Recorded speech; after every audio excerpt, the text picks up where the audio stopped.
Welcome to the City of Joliet City Council meeting for July 2nd, 2019. Honorable Mayor Robert Odekirk presiding. Please stand as Father Chris Grove from St. Mary Magdalene Catholic Church, 127 Brick Street, leads us in prayer, and then followed by the Pledge of Allegiance. Thank you. Before I offer the invocation this evening, I would like to invite you to please join with me in a moment of silence in memory of Bishop Robert Sanders of All Nations Church of God in Christ here in Joliet.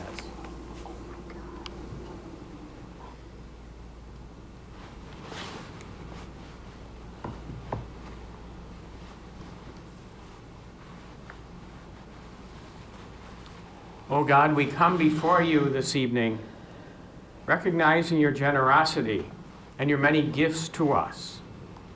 We are grateful for all that you have done for us and for the many favors which you grant.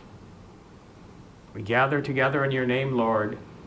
Come and enlighten the members of our city council so that everything they do may begin with your inspiration and wisdom.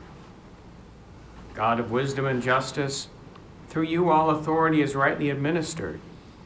Guide and support our mayor, members of our city council, our interim city manager, and all of our city staff. Give them the strength to know your will so that all decisions may be done that are pleasing to you. May their work be conducted with righteousness, and may they always promote what is for the good and welfare of the citizens of Joliet. We likewise commend to your care all the residents of our city, that they too may be blessed and sanctified, so that together we may work for the betterment of our community and enjoy the blessings you promise to those who remain faithful to you. For we pray to you, our one true God, forever and ever. Amen. Amen. Amen. I pledge allegiance to the flag of the United States of America and to the republic for which it stands, one nation, under God, indivisible, with liberty and justice for all.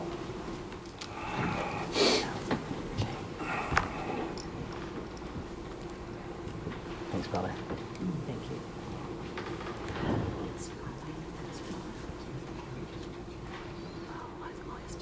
Try not to.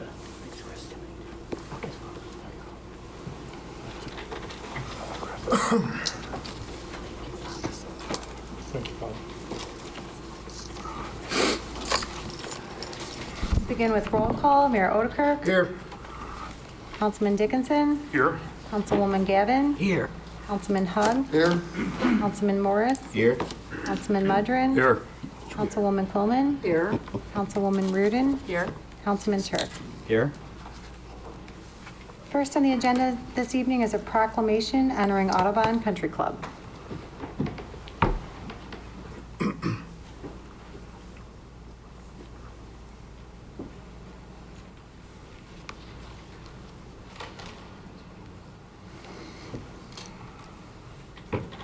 Okay, the proclamation reads as follows. Whereas Audubon Country Club, located in Joliet, Illinois, is enjoying its 15th season of operations in 2019. Started in 2004 as one of the first motorsports facilities with a club-like membership structure and club amenities. Audubon has evolved into a nationally recognized premier motorsports club and is still only one of several of its kind in the United States. Audubon sits on approximately 328 acres of land and has two separate road courses. The North Circuit is approximately 1.4 miles long with 9 turns, and the South Circuit is approximately 2.1 miles long with 15 turns. The North and South Circuits can be combined to form a 3.5-mile full circuit, making it one of the longest road courses in North America. Whereas Audubon currently has over 480 club members and its membership continues to grow, with the recent enhancement to its outdoor karting facility, Audubon expects additional growth while appealing to a larger audience of motorsports enthusiasts and racers. The kart facility will also be available for the public to enjoy during set hours. Whereas recognized as one of the first motorsports facilities to offer real estate ownership opportunities and car storage on site, whether through garage rentals, condominiums, or sizable garage mahals, Audubon has truly become a friendly community of motorsports enthusiasts, all set in a unique setting. Whereas Audubon is proud to be located in the city of Joliet and greatly appreciates the years of support and recognition by the Joliet community and city officials. Audubon looks forward to many more successful years as a proud citizen of the city of Joliet. Now therefore, I, Robert Odekirk, Mayor of the city of Joliet, on behalf of the Joliet City Council, ask the residents to join us in recognizing the Audubon Country Club in its 15th anniversary and thank them for their economic and civic contributions to our community. Signed, Robert Odekirk, dated July 2nd, 2019. Congratulations. Thank you.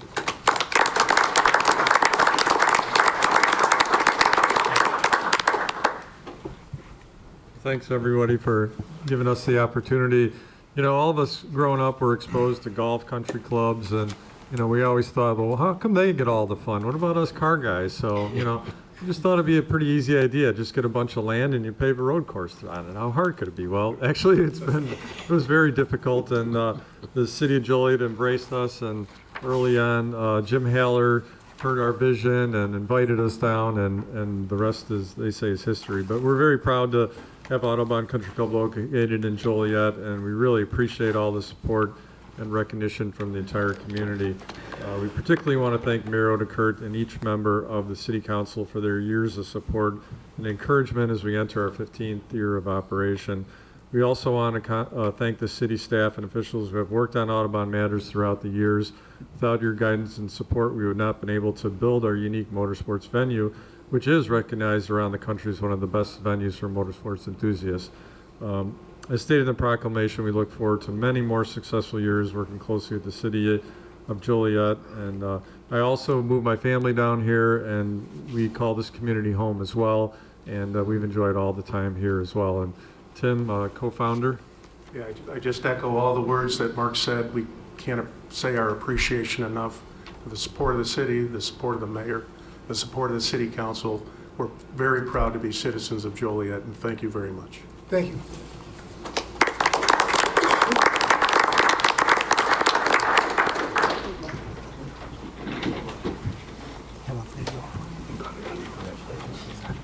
Congratulations. Thank you.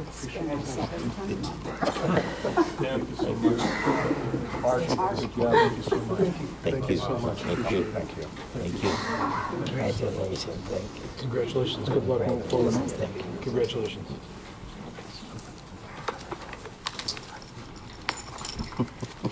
There are no appointments this evening. Next is the approval of the agenda. Is there a motion to approve the agenda as written with the following change? Vote separately on Council Memo 357-19 under awarded contracts. This is the request for authorization to award a contract for professional consulting services for preparation of a citywide comprehensive plan, with a motion to table that item at that time. Yeah, I would like to explain that. Terry and I talked about this, and I talked to Councilman Dickinson as well yesterday. There was a sense of urgency with this awarding contract back when we met on May 2nd, and we had asked for lots of information. And at the time, we didn't want to hold it up. We wanted to move it forward to the council as a whole to look at a presentation of everything that this ratio had to offer. But unfortunately, we never did receive that information, and so we felt that it should come back to our committee now. It's 2 months later, so I guess there's no sense of urgency. And so we'd like to come back to our committee, and we're meeting on July 10th, I believe, next week. So it'll come back to July 10th, and hopefully we'll have a presentation and the information that we'd asked for at that point. So that's why we had asked for the table. For later, when it comes up. Yes.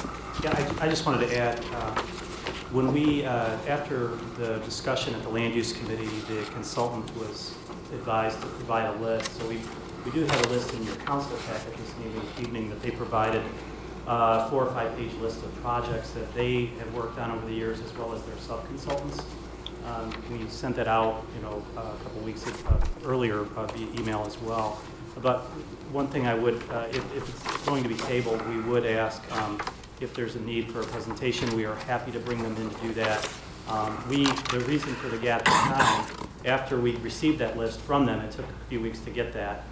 We wanted to give the committee members time to actually visit any of those sites. We're happy to, all the locations are identified with the different cities, the different consulting projects, the comp plans, and physical projects that you could actually go visit.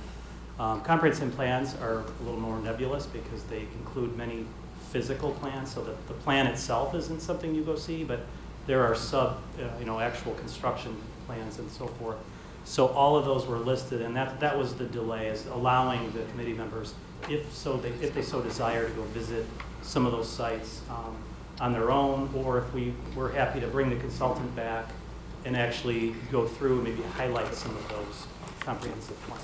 Well, I'd like to answer that because it says right in the video, or not the video, the audio of the meeting, we asked to have a presentation at the council, and that didn't happen yesterday.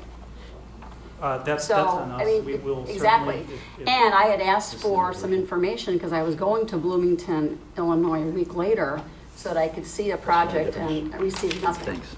Not even a text, sorry, we don't have it.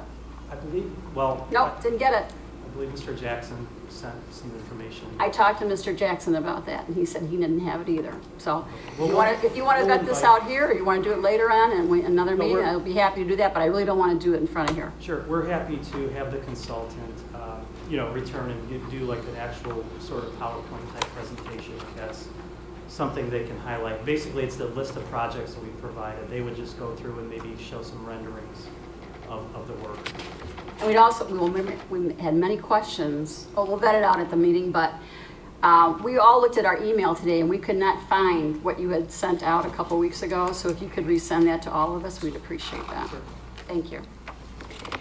So is there a motion to approve the agenda as written with the Council Memo 357-19 voted on separately with recommendation to table at that time? So moved. Second. Been motion and seconded. Councilman Dickinson. Aye. Councilwoman Gavin. Aye. Councilman Hug. Aye. Councilman Morris. Aye. Councilman Mudrin. Aye. Councilwoman Coleman. Aye. Councilwoman Rubin. Aye. Councilman Turk. Aye. Motion carried. Next is citizens to be heard on agenda items. First, we have Mary Beth Gannon.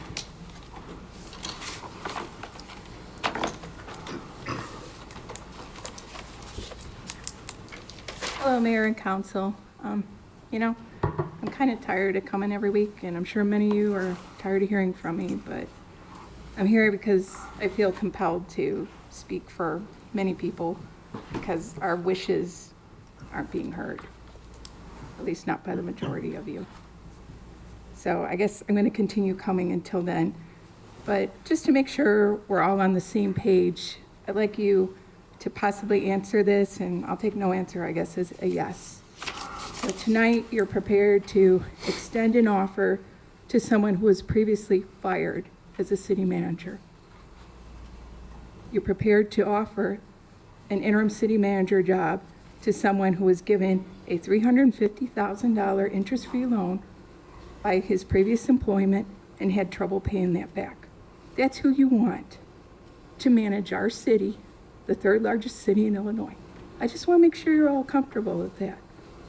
You can look up where I got the information, Chicago Tribune, I believe Chicago Sun-Times. Just go on Google, Park Ridge, and his name. You'll find it.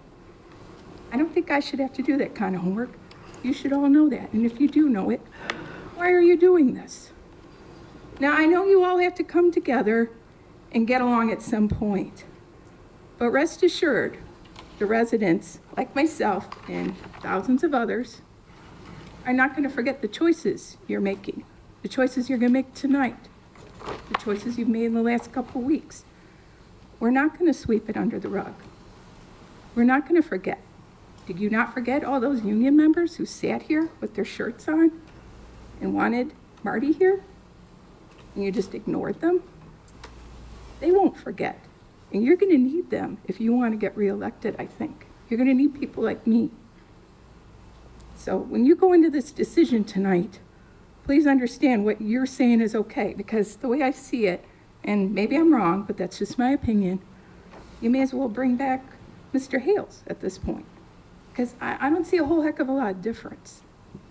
Thank you. Thank you. Is there anyone else that would like to speak on an agenda item? Seeing none. Council committee reports, land use and legislative committee report. Yes, Your Honor. The Land Use Legislative Committee met on June 19th here in the council chamber. Myself, Councilman Dickinson, and Councilwoman Quillman, and staff, we met with a few agenda items, one being the intergovernmental agreement between Joliet and Plainfield regarding the Boulevard project. And we were told by staff that all the department heads is in agreement with legal approval for this agreement to go forward.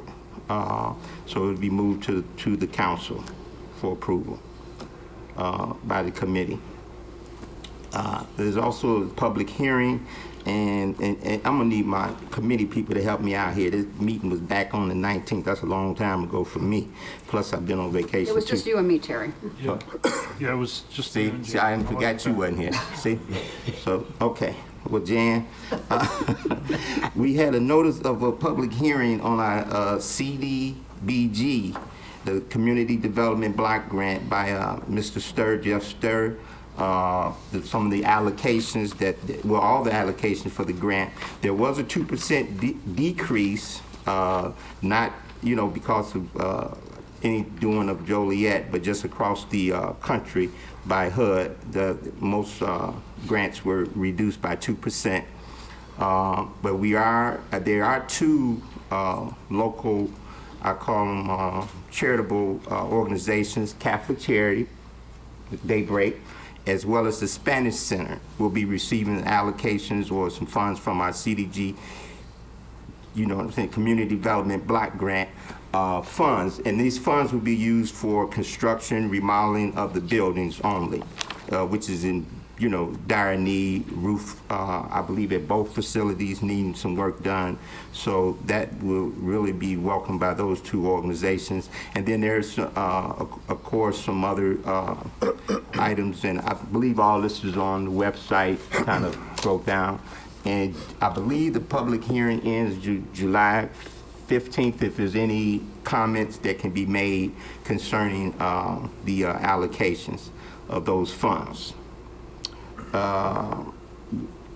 Mr. Regis had presented us with some, I guess, what do you call it, Jan?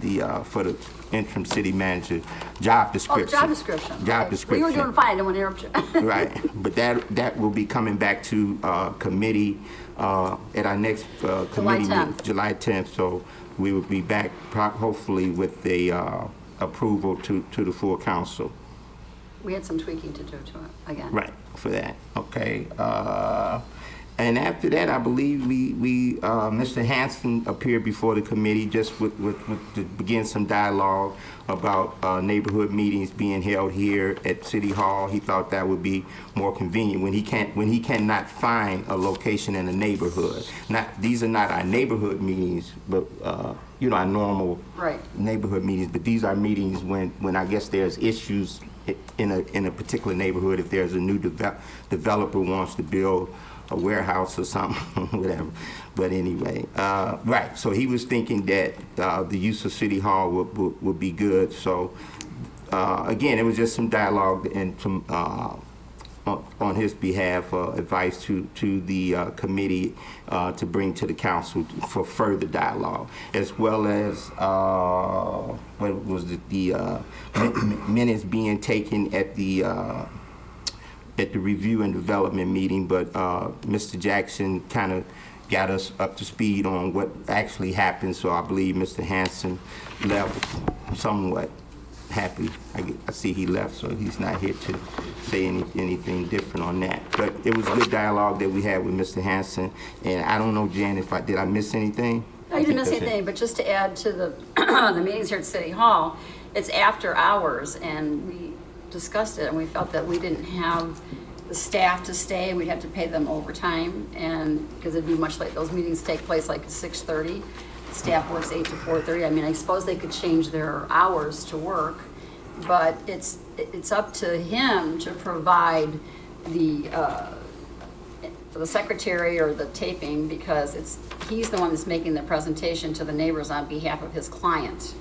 So, Right. I mean, we could have the meetings here, but he needs to bring in his own people. That's what we thought. That's how we've discussed.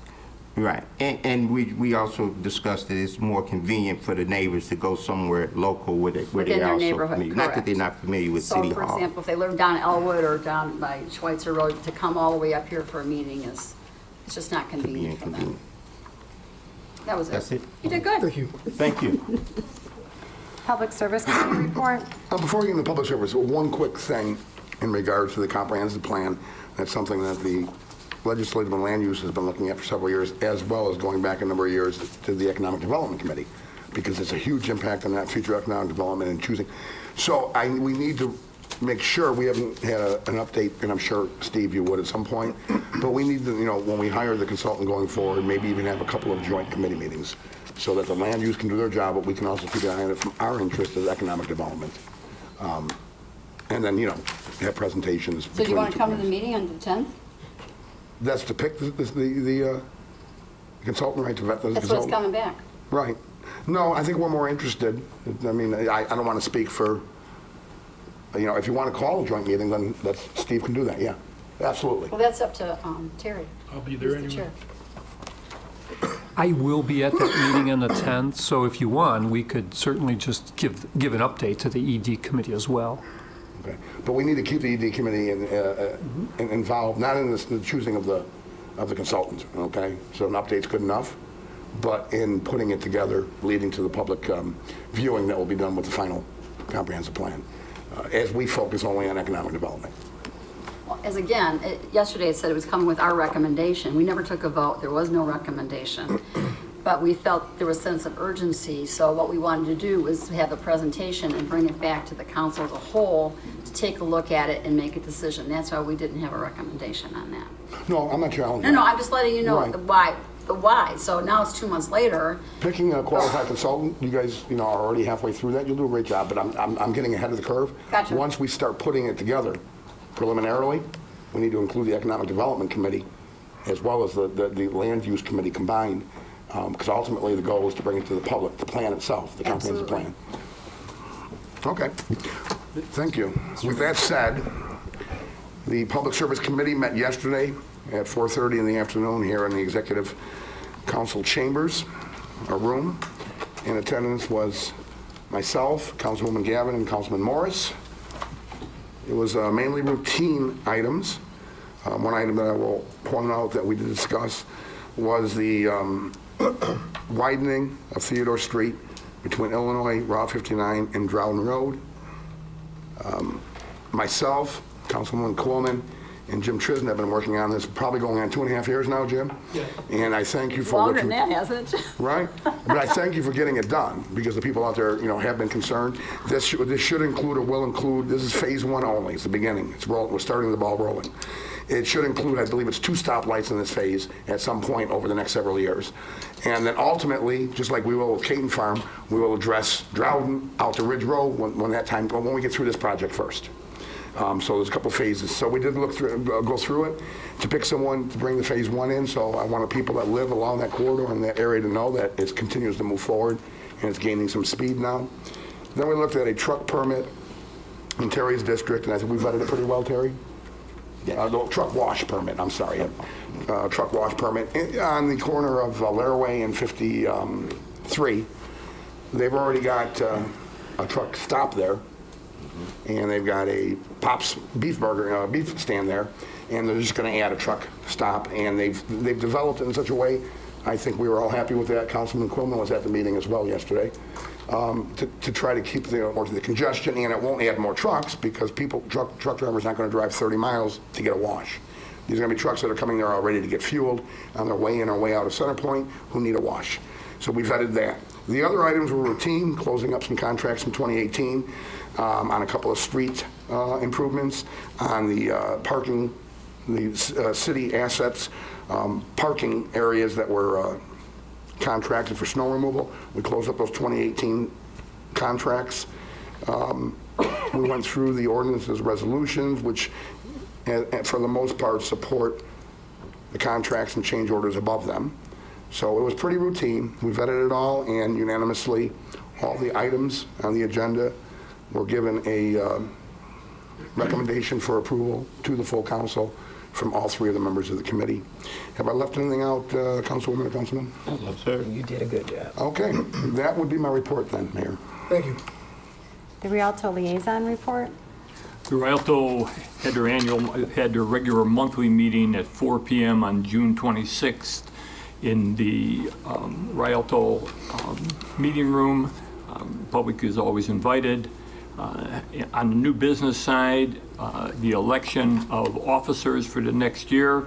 Bob Filato was re-elected as chair, Jeff Pearson vice chair, Kathy Trisna treasurer, and Donnie Chestnut as the secretary. Val Devine, executive director, gave her overview, her report of the events for the month of June. They had a Star Wars show that had 202 people. Sound of Music had 1,592 people. Providence graduation was there, 3 weddings.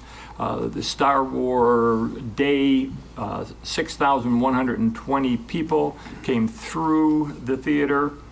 Chris Angels had 1,822 people. 2 dance recitals, an organ tour, or organist concert tour, excuse me.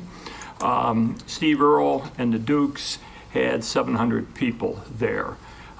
New shows coming. Larry the Cable Guy is December 7th. A second show was added there. He's at 5 and 8. It's also going to be taped for a TV performance later in the year. Get her done. There's some other issues with the elevator device that raises the pit up and down that people sit in as preferred seats. That is still being worked on. A new employee, Katie Acro, which has been hired as a development person, has experience in this part. She's going to enhance the sponsorship and development department. She's not there to replace anyone.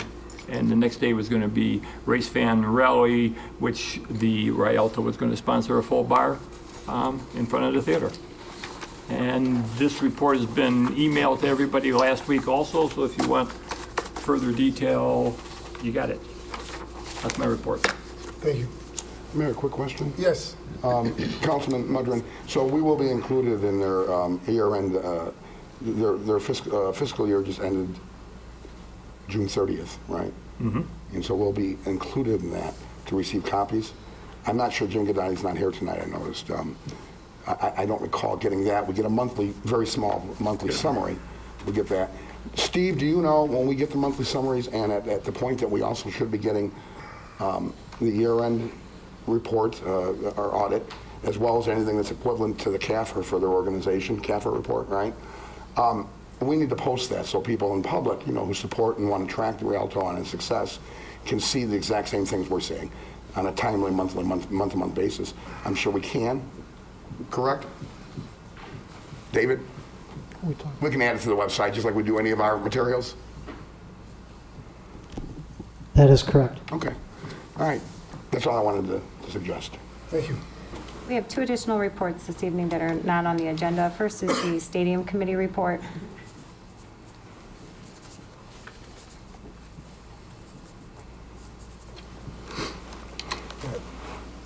Oh, sorry. The Stadium Committee met again yesterday, Monday, July 1st at 4 p.m. in the Executive Conference Room. At the meeting was Councilman Quillman, Councilman Turk, myself. Attending also was Mayor Odekirk, Councilman Reardon was there to hear a presentation from our interim city manager, Steve Jones, who had went and met with the Slammers, who I see John Wilson is here tonight for those questions. He reviewed the documents that Attorney Marty Shanahan had put together before on what the legality is of the DuPage and Slammer contract and why that was a valid contract to be reviewed then by Steve Jones acting as the city manager with all documentation being privately reviewed, and he signed a confidentiality agreement. And that is on the agenda today to vote on the naming rights for the stadium to be DuPage Medical Group Field.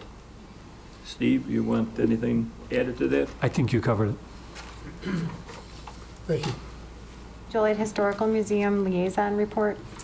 Yes, we've been worried about the financials and what's been going on there. So with Ken Mihalich, because Jim was out of town, Greg Kervold got with him, and he's here tonight to make the presentation. So if you have any questions, he's the executive director of the museum.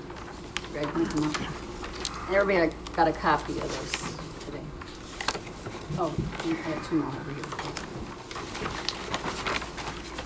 Mayor, council members, how are we doing tonight? So yes, we met on Monday, June 24th. At that time, Councilwoman let the board know that there was a request for a presentation and update of what was happening at the museum, and the board as a whole said, we're happy to come here and talk to you. You know, we're proud of what we're doing. This has evolved into a great partnership, and our balance sheet has evolved as well. Budgeting this year was a interesting feat with kind of incorporating the prison for the first time. So this kind of reflects an ongoing conversation we've been having with financial staff, with Mr. Mihalich this morning, previously with Mr. Godoti. And it also reflected an ask from the board about just, we're very clear about what the prison is doing versus what the museum was doing. That was the ask to me as we were crafting the budget. So this is pretty much the format we settled on. I think moving forward, we will continue to use this format at the board level, so we're consistent with what the city's doing. Kind of divided. There's also a sheet with assumptions. I did, the past 3 years have been one long year for me. So I incorrectly said the budget was crafted February, March of 2018 or 2017 for this year. It was actually 2018. And at that time, we were telling you that because we did not budget for prison revenues in 2019 or expenses. We didn't have an agreement with the city at that time. So naturally, as an organization, we thought it would not be right to talk about expenses or revenues until we had an agreement in place that talked about how that was going to work at both levels here. So under museum operations, we're showing a $42,000 deficit of that. The big story with that is our maintenance is $51,400 approximately. That's about $40,000 over where it should be. We were able to obtain a really talented retired engineer as a maintenance personnel who has upgraded so much of our facility, probably is, with his skill set, is a donation at this point. So we've done a lot of deferred maintenance, a lot of repairs, upgrades, lighting upgrades, installing some fencing. So that money is way over budget, but we all kind of agreed it was time to do some of those activities at the museum building and make sure it was museum quality, if you will. So when you back that out, that accounts for approximately, at least on the operations side, about a break even. So the prison, initially the ask was prison operations only. That ask per Jim Godoti there's kind of two parallel tracks here with revenue expenses at the prison. One is operational, and again, that's per the memorandum of understanding we executed, I think, in July of last year. So the revenue just from our day-to-day tours, from our merchandise, is able to be used to underwrite operational purposes. I should note that there is a $50,000 in conjunction with approving that memo. There was a one-time $50,000 startup money, if you will. We are not seeking that again this year.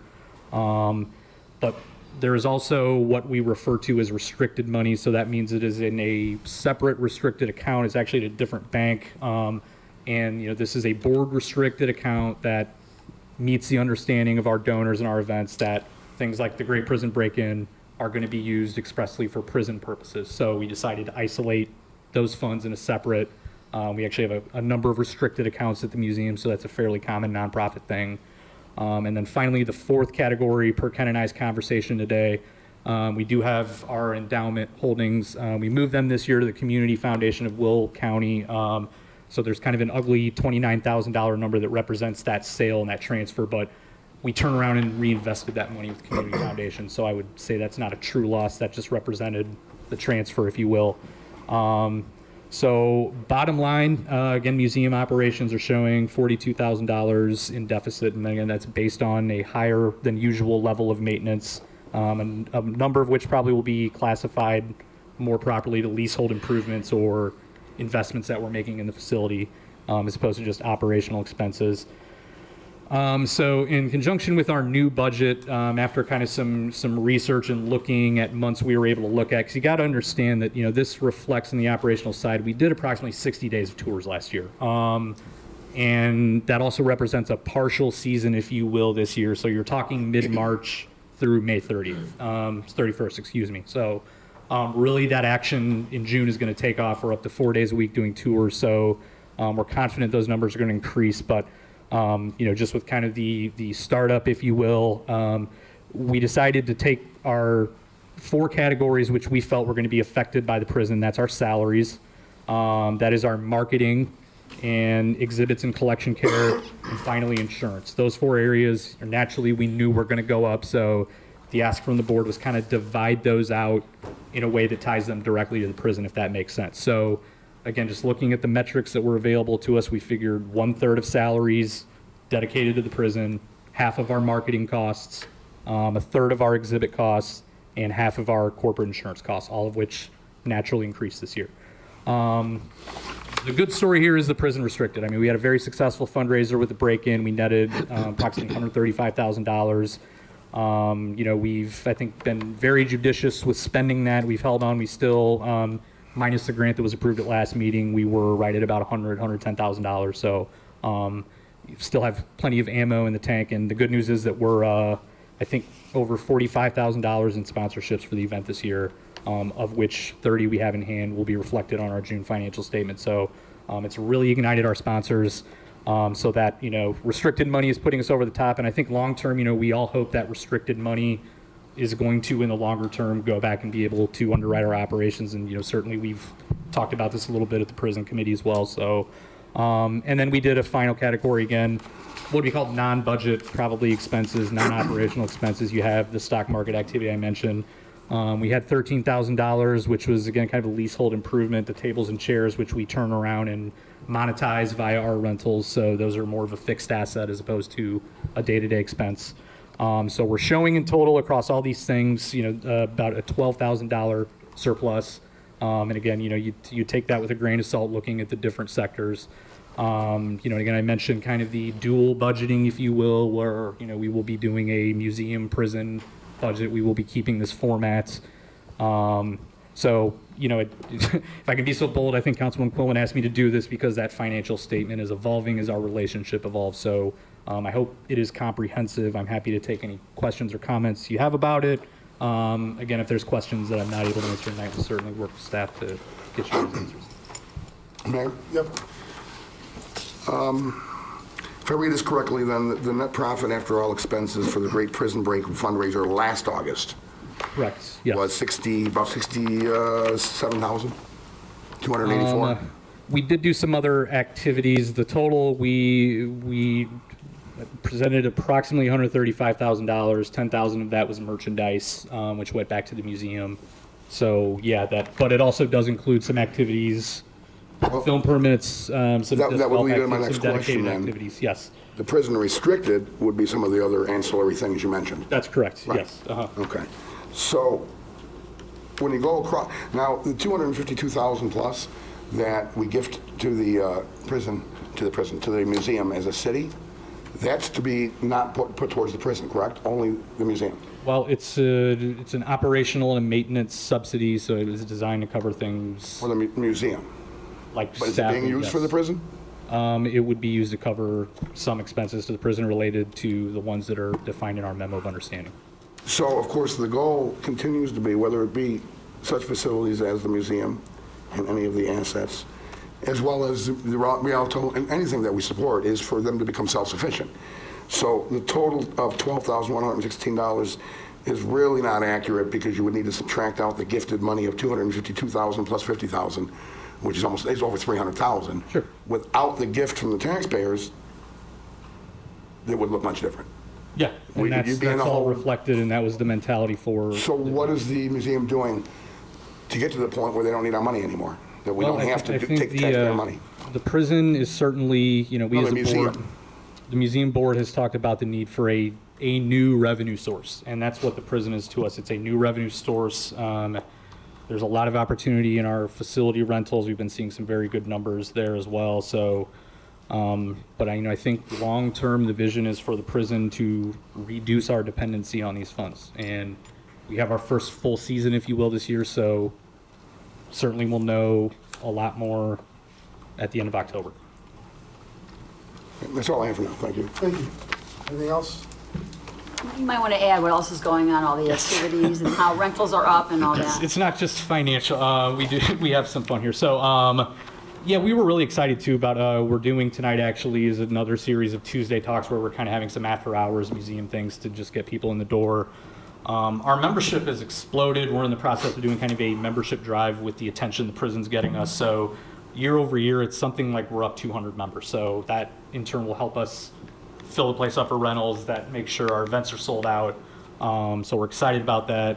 We also had a really cool bourbon tasting last week. A lot of new faces at the museum, the Joliet Bourbon Club, and great feedback about rental leads and things like that. So, and then some pretty cool appearances. I don't know if we have a couple cameos here. I know that NASCAR did a promo utilizing the prison, utilizing the Joliet Police Department. So I think we were just about to film that the Wednesday after the meeting. And we had Ghost Adventures. We had an international show, Adventures with Josh and Cody, that airs overseas. Those two productions also gave us $2,000 each to utilize the site. Travel Channel has 197 million viewers in the States, and they're going to be using, our understanding, is a special that will feature the prison air around Halloween time. So I think I checked the NASCAR video today. It had something, I think 94,000 views on a Facebook page and like 900 shares. So, it's helping us. The way I've said it is that we're frustrated by probably 75% of people in Joliet don't know we have a museum. 90% of the people know we have a prison. So if we can, marry those two numbers a little bit and kind of make sure everyone is experiencing both things and we're growing as an organization, then, Just certainly add, since we we're at. remodeled the downstairs, everybody wants to have their wedding up on the rooftop, but the downstairs was not a very nice place to go if it rained. So since we remodeled that, rentals are up, weddings are up, everybody loves the rooftop. If you have an event, feel free to rent the rooftop. Yes, It's pretty nice thank up you there. for the plug. And our rentals in, this month were over even the budget without the prison number. So, that means they're performing very well, and we have an incredible rental staff that, every day tries to get business in and do the right thing for us. So We're getting there. we're getting there. Mayor, one other question that I had forgotten about. We're going to be faced again. I think we're in the 7th year of the 10-year grant agreement that the split council put out in 2012. Is that the year that we remodeled, 2012? Yeah. No. You mean talking Here. remodeling downstairs? Here. Oh, here. Yeah, because we did it at Plainfield South High School. Oh, Was it 2012, Mayor? I remember being there. yeah. I don't remember what year exactly. So we're going to be revisiting that. Now, my only other question is, we haven't really seen any movement in the 7 years, and I know, Greg, you have not been here 7 years. 6, yes. 6. Have there been raises in those 7 years, even without making any headway on the deficit? Yeah, the board did recently approve. We did some recrafting of job positions and some commensurate raises with cost of living. All right, thanks. Any questions? Thank you, Greg. I think you guys are trending in the right direction. Thank you. Keep up the hard work. And we appreciate the partnership. Thank you to all. And again, we're happy to come here anytime. Thank you. Thank you. Thanks, Greg. Under consent agenda, approval of the minutes. Recommended the minutes of the pre-council meeting held on June 17th, the minutes of the council meeting held on June 18th, and the minutes of the special council meeting held on June 24th, 2019 stand approved as recorded. Council Memo 344-19, position vacancies. It's recommended the city manager be authorized to fill one fire captain position and any subsequent vacancies which may occur. It's recommended said consent agenda items be approved. So moved. Second. It's been motioned and seconded to approve. Councilwoman Gavin. Aye. Councilman Hug. Aye. Councilman Morris. Aye. Councilman Mudrin. Aye. Councilwoman Quillman. Aye. Councilwoman Reardon. Aye. Councilman Turk. Aye. Councilman Dickinson. Aye. Motion carries. Under agenda items, number 1, motion extending conditional job offer to James Hawk for interim city manager. Steve, I got a point of order on this. The question came up last night, I raised it, and I reviewed tapes today just to make sure I was correct. We, as Councilwoman Coleman said, her committee is currently looking at the language for the job description for the interim city manager. And there's been a lot of back and forth confusion, and I want to say I'm not faulting you because I think you're trying to figure this out like the rest of us, what exactly is going on here. But I asked a question last night, so I'm going to repeat it tonight publicly. We had a council meeting 2 weeks ago where Councilman Mudrin informed the council that he had spoke with Mr. Hawk privately, and he made, I have the quote from that meeting. This is on June 18th at 1 hour, 24 minutes and 40 seconds into the meeting. The quote from Councilman Mudrin was, quote, "I would like to ask for a special city council meeting Friday at 1:30 to talk about the hiring of interim city manager James Hawk." Later in that meeting, after being challenged by Councilman Hugg, Councilman Mudrin stated, quote, "You want the position filled, we need to have a meeting." And then, of course, he talked about how he had talked on his own, had reached out to Mr. Hawk and talked to him. So we decided instead of Friday, we were going to have a special council meeting last Monday, a week ago, which would have been June 24th. And at that meeting, it appeared that Councilman Mudrin was trying to walk this back. About 2 minutes and 55 seconds into the meeting, the quote was, "There's great confusion on how Jim Hawk's name came about. I called him to ask if he's in Florida or Michigan." He then went on, quote, we're potentially looking for a city manager. Is that something I should mention your name, that you may have some interest?" And then a quote, "I thought Hawk would be a possibility." And then another quote, "I asked if he had any interest." So in retrospect, I don't know why we had the Monday meeting. Again, initially it was posited that we were going to discuss or hire Mr. Hawk as a city manager. When we got to the Monday meeting, Mr. Hawk wasn't present, and it then put out that all it was, the phone call was a harmless phone call trying to figure out where Mr. Hawk lived, and then, oh, by the way, we may be looking for a city manager, should I put your name forward? But at the end of the Monday meeting, I asked the council, and this is at 1 hour and 26 minutes and 42 seconds into the meeting, I asked, quote, "Is the consensus that Mr. Hawk come to the next meeting so the council can speak with him?" We took a vote down the line. Everyone voted yes, except for Councilman Hugg, who voted no. Councilwoman Quillman responded at 1 hour, 27 minutes that there could be other candidates out there who might want to do the interim once we post it. So then we show up for the meeting yesterday, and of course, what's on the agenda is different than what was voted on, or different than even what was discussed at the special meeting. On the agenda now is a motion extending conditional job offer to James Hawk. So I guess, well, and then to wrap it up, we go into executive session, and the council and myself are presented this sheet that says interim city manager interview questions. So, I was lost last night. I'm still lost today after reviewing the tape. I didn't think we were doing a job interview last night. If we were, we never discussed only doing it for one individual. Just the opposite. There were council people that talked about opening up for other individuals. And we have the job description still pending. So I know it's a mess. I know there's secret meetings that have gone on and backdoor phone calls. So I'm putting this on you, although you may not have the answers. Could you explain exactly what we're doing tonight? Been getting a lot of questions through the community. I don't have a good answer. Maybe someone could clear it up. What we're doing tonight would basically be the will of the council, either to act on that motion that is on the agenda, which is to offer conditional job offer or not, or to defer. As we've had, as you know, there have been executive sessions, open sessions, all sorts of different direction. I think the momentum that has come out of the council, without there being direct votes, has been, there's a former city manager who had expressed an interest in potentially being an interim. There were folks in the council that had expressed the desire to talk to him. So in effect, we've created sort of a pathway where if that's the case, then the council could certainly talk to him, interview him, vote on his appointment or not. So it's not clean, it's not a clean linear process, but in effect, that's how we've gotten here. With regard to the job description, I'm not sure it was the special meeting or the one before, we did put that job description as had been recommended by the Land Use Committee in front of everybody, just so you could see some of the changes that were being recommended. And I do remember there were a number of questions that came up. There was something about the Illinois driver's license. There was some other language. So the thought that the council had wasn't by a motion. It was sort of a consensus move, was to send that back to land use. And I know that was a concern. Okay, if we're going to be offering someone a job, how can we do that without a job description? I remember saying somewhere along the lines that if there were changes made and the approval of that job description didn't line up with the negotiation of a contract for an interim, we could certainly put any language in an agreement that would reflect what the council wanted that job description to say. So I've probably answered 3 different questions. Maybe you only asked 2 of them, but I think that's the goal. I mean, the council tonight can act on this motion or not act on this motion.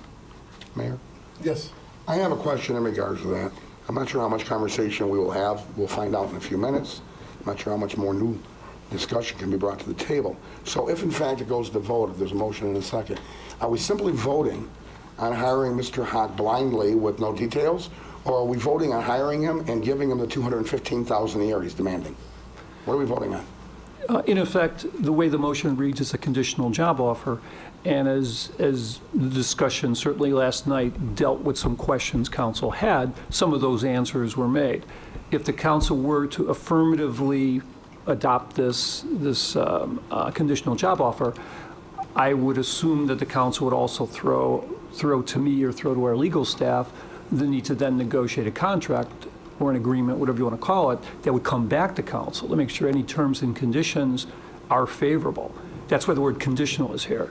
This isn't, hiring somebody without any of the details identified as to salary, benefits, length of duration, or any of the other aspects that you would want known. So, this is a question of, is it a thumbs up or a thumbs down? And if it's a thumbs up, then there's another process. And this isn't unusual for normal. But we do have the information of exactly what he's willing to settle for on that. Everything else might be for negotiation. So I just want to be clear that we're not voting on the $215,000 a year demand he's making. I think I just answered your question, so. It will suffice. Thank you.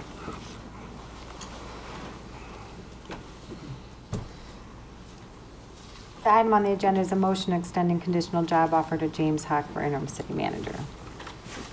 So moved. Second. Been motioned and seconded to extend a conditional job offer to James Haack for interim city manager. Councilman Hug.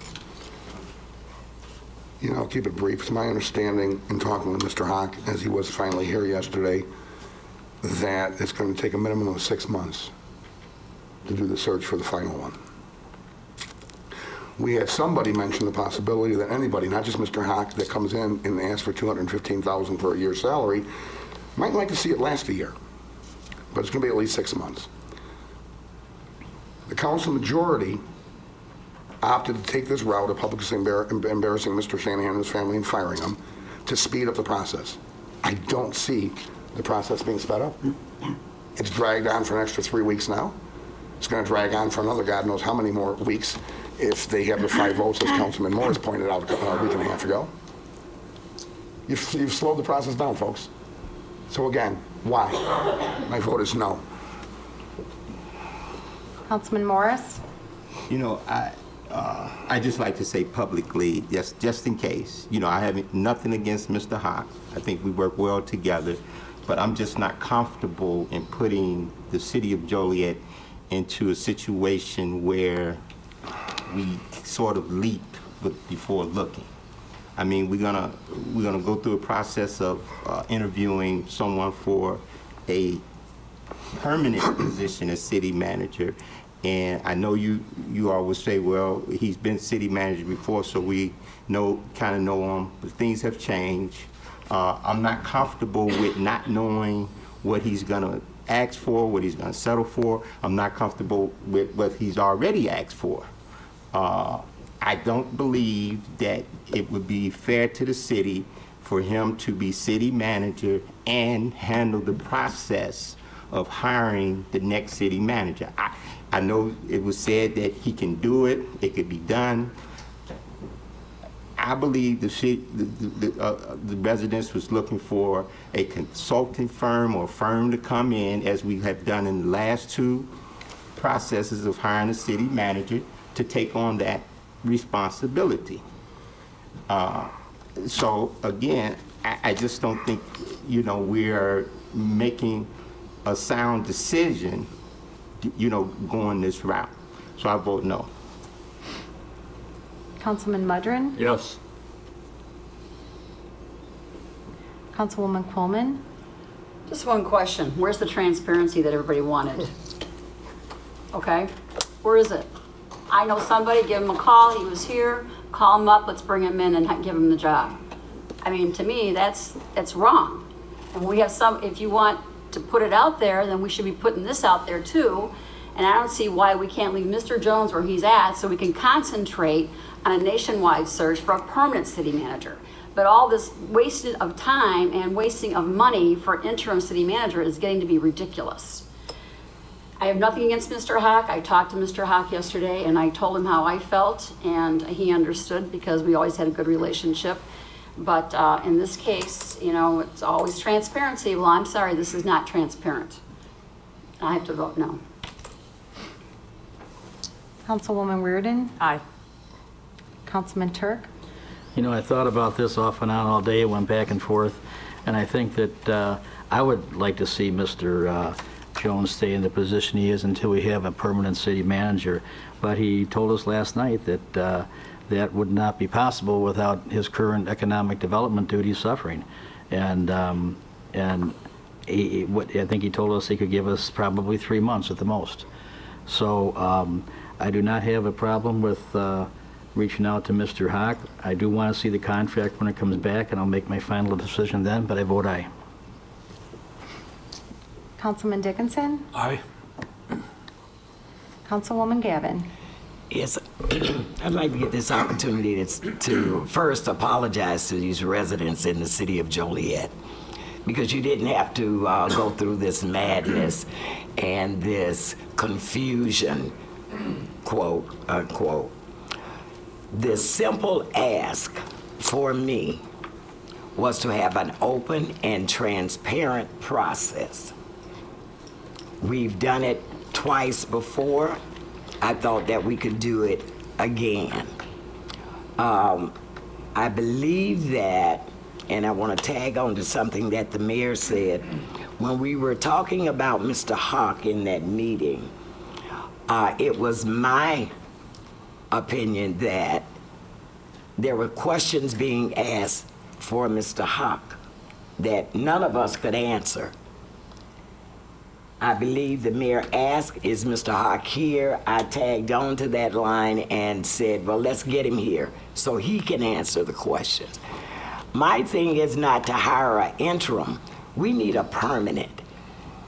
And at the time that we talked about maybe getting somebody in because Mr. Jones was not going to be there for a long time, I came with a proposal that I think it was the wrong time for me to say it after I checked with legal. I talked about it last night in the room, which then they told me I should talk about it here. So I'll give that proposal to you. It's not my intent to just hire an interim to replace an interim. I want a permanent city manager that can keep the ball rolling until we get that. But every time there was an obstacle. Well, our regular city manager couldn't do that. Mr. Jones is not going to be able to handle that without economic development suffering in the space of it. And so my proposal is let's just go straight to hiring a permanent. And we do that. I brought up a suggestion where we had 2 national searches. We probably have about 10 candidates that are already vetted that we had to choose from to hire our last 2. So start with that list, invite others to come in, and set that deadline so we can go straight to a permanent. But again, once again, when Mr. Hawk's name came up, and I have nothing against Mr. Hawk, I worked with him for a short time when he was here, found him to be quite responsible and accountable. But they're saying now that if we give this offer to Mr. Hawk, you know, that's a separate piece. Am I right, Steve? We would have to, if we vote on giving him the offer, then we have to go back and find out what we agree to. Well, Is that right? Let me clarify. I mean, if certainly if the council says Mr. Hawk is the individual you want to consider and there's a conditional job offer, what I would do is utilize, probably as a template, the previous agreement we had with our city manager. Okay. Basically go through terms and conditions, come back at the next council meeting, hopefully with some sort of an agreement for you to vet. Good, good. And so I was saying all of that to say this. I want a open process where we hire a firm to come in here. Let's do the search and get the thing over with. And when we come out of that, we are in a permanent position for a city manager. Now, if that has to be interrupted any kind of way, then I don't mind a person like Mr. Hawk coming in just so that things don't fall off the shelf.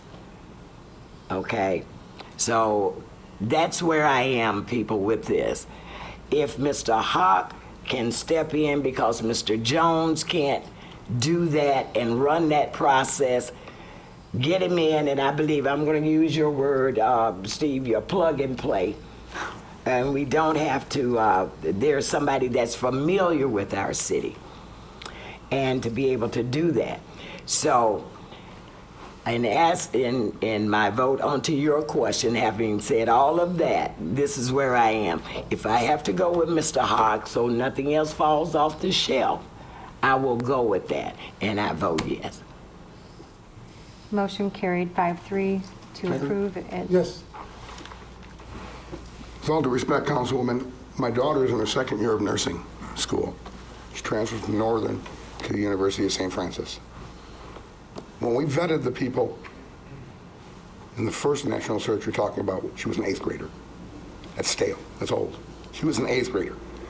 The ones we vetted 2.5 years ago, possibly, but you still have to re-vet them.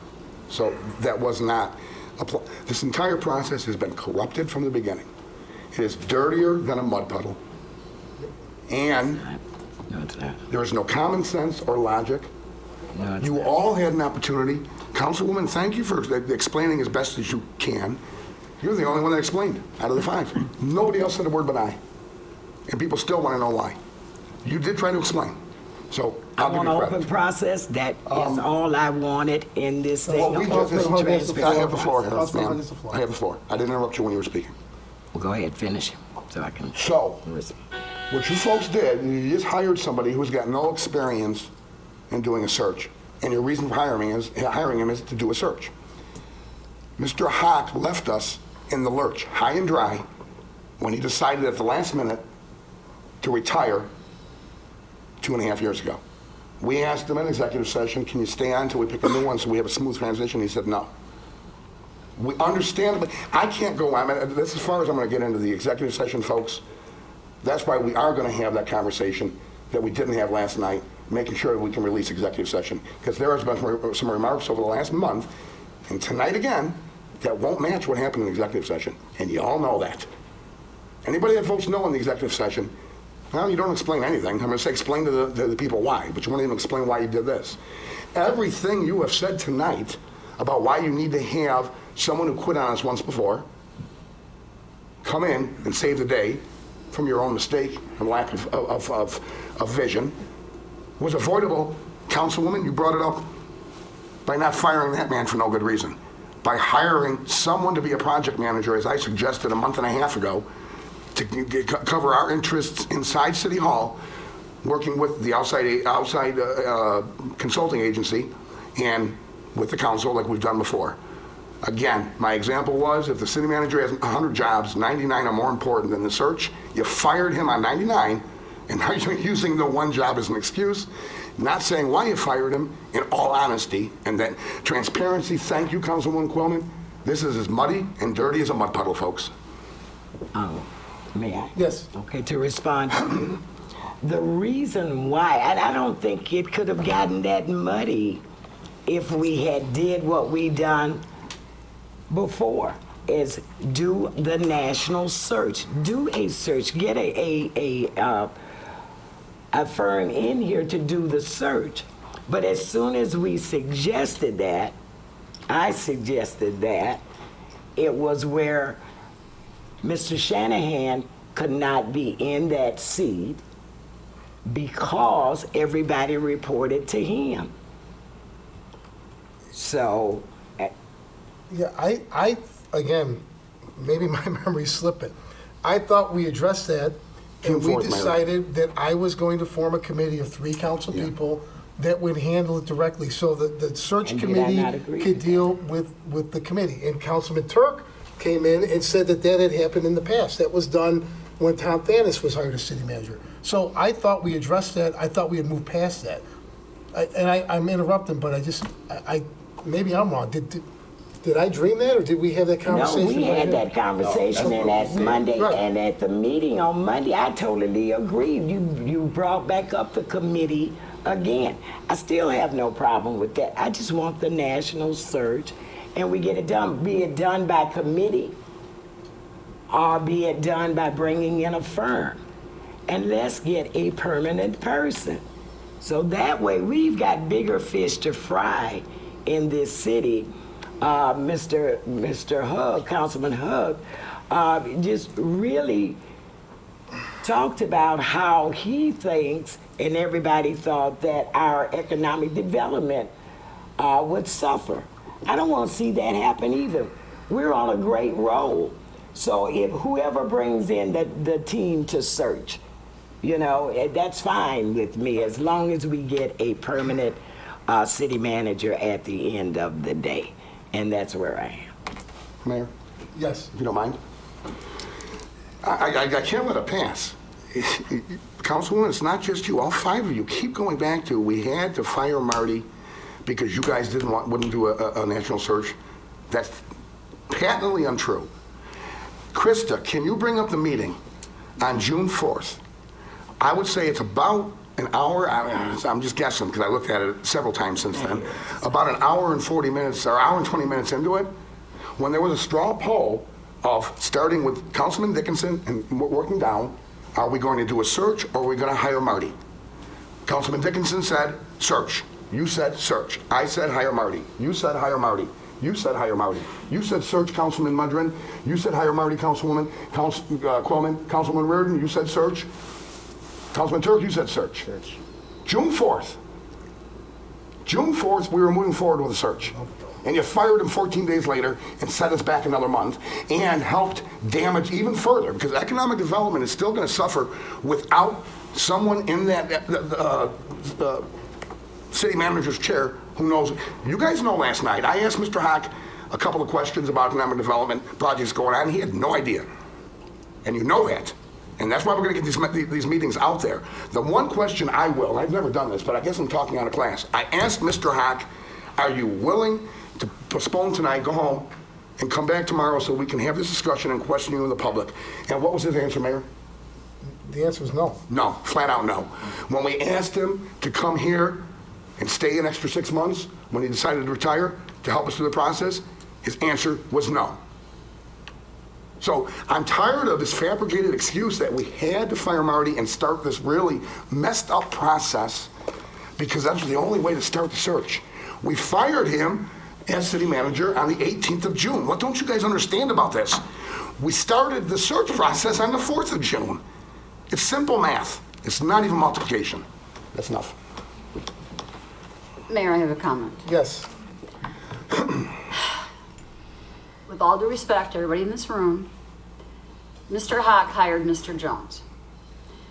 Mr. Jones is now the interim city manager, who I believe you said you had brought Mr. Hawk's name up to Mr. Mutter. Is that not correct? I had talked, there were several folks that had talked about, okay, where do we go from here in that context? And in both cases, I said, if you're looking for an interim city manager, there are a couple ways of going. One way is to contact GovTemps, who has sort of a network or a pool of folks who are retired managers or folks that have been discharged.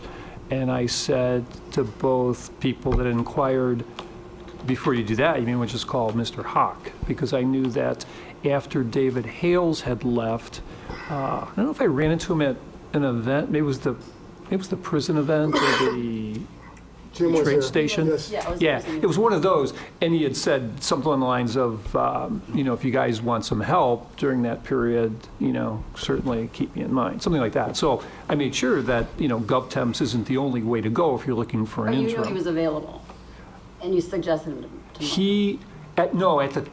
It goes back 6 months, 8 months, but I didn't know at that point in time that he was available until later I'd heard Well, I that there was personally thought he was in Florida because Florida called me about a recommendation, or if you will.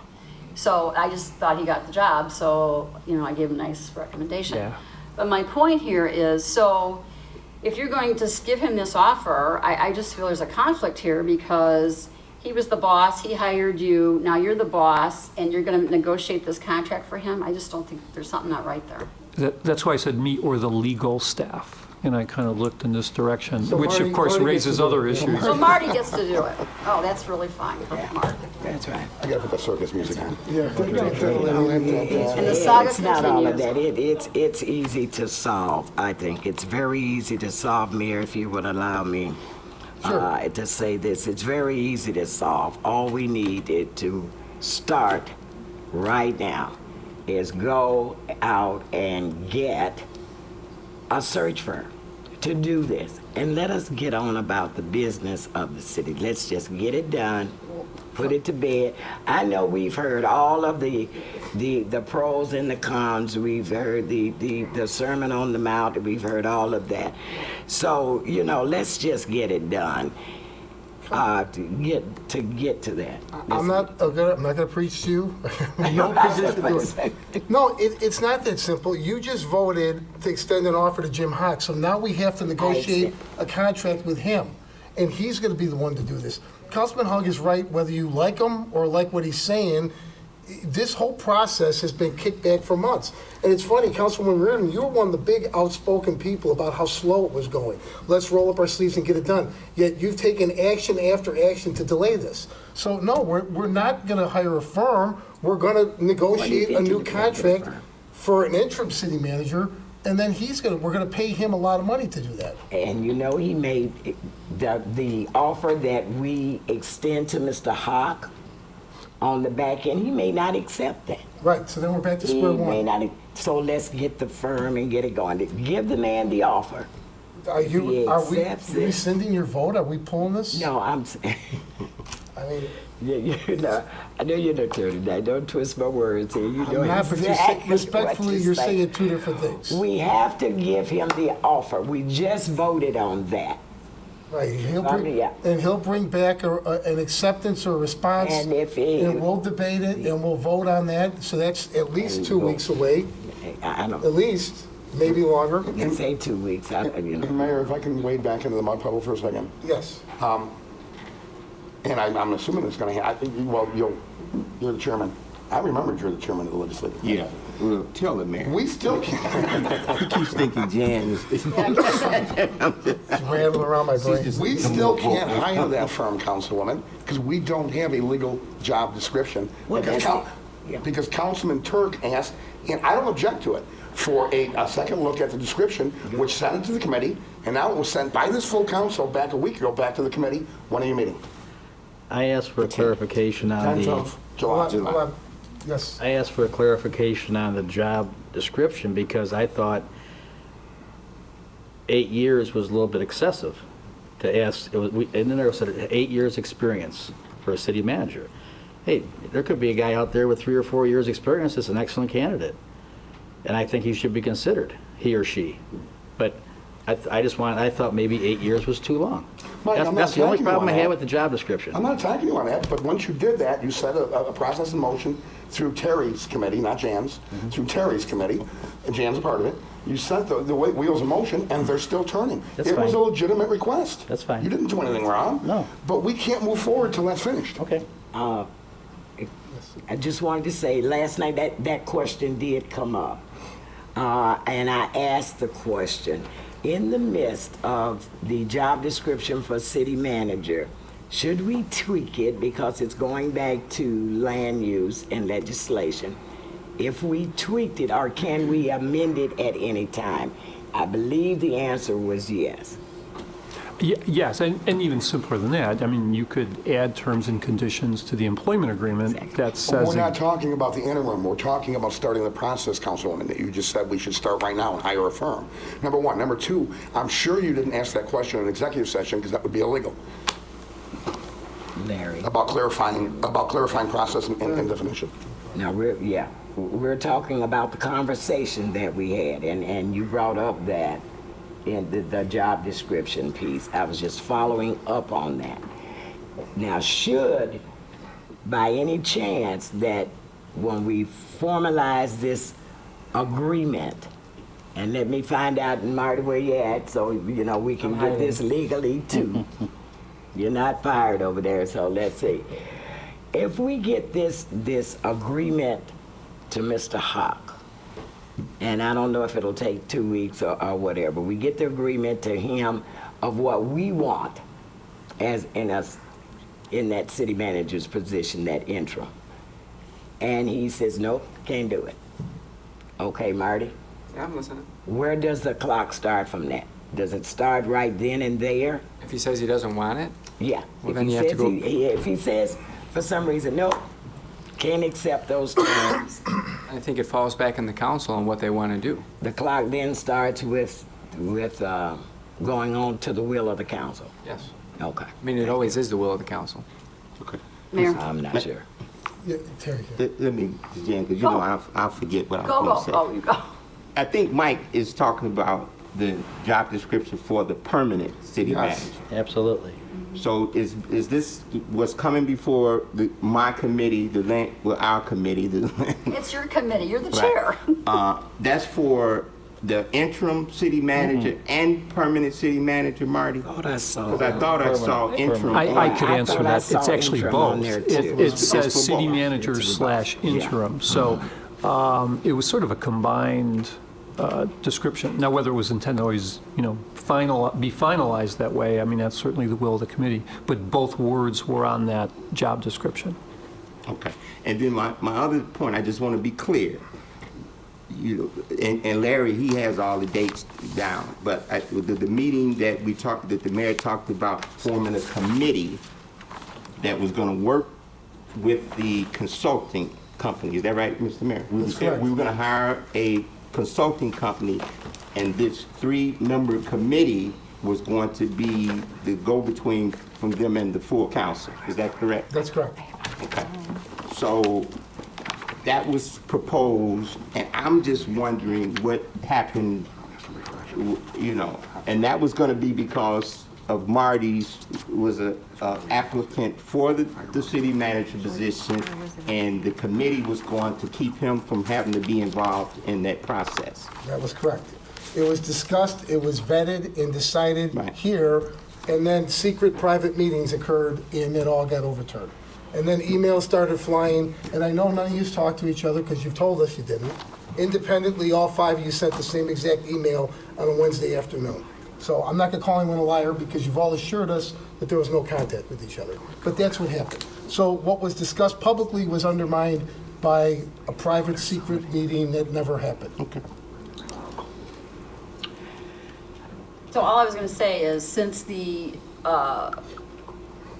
new job description wasn't accepted, it has to go back to land use legislative.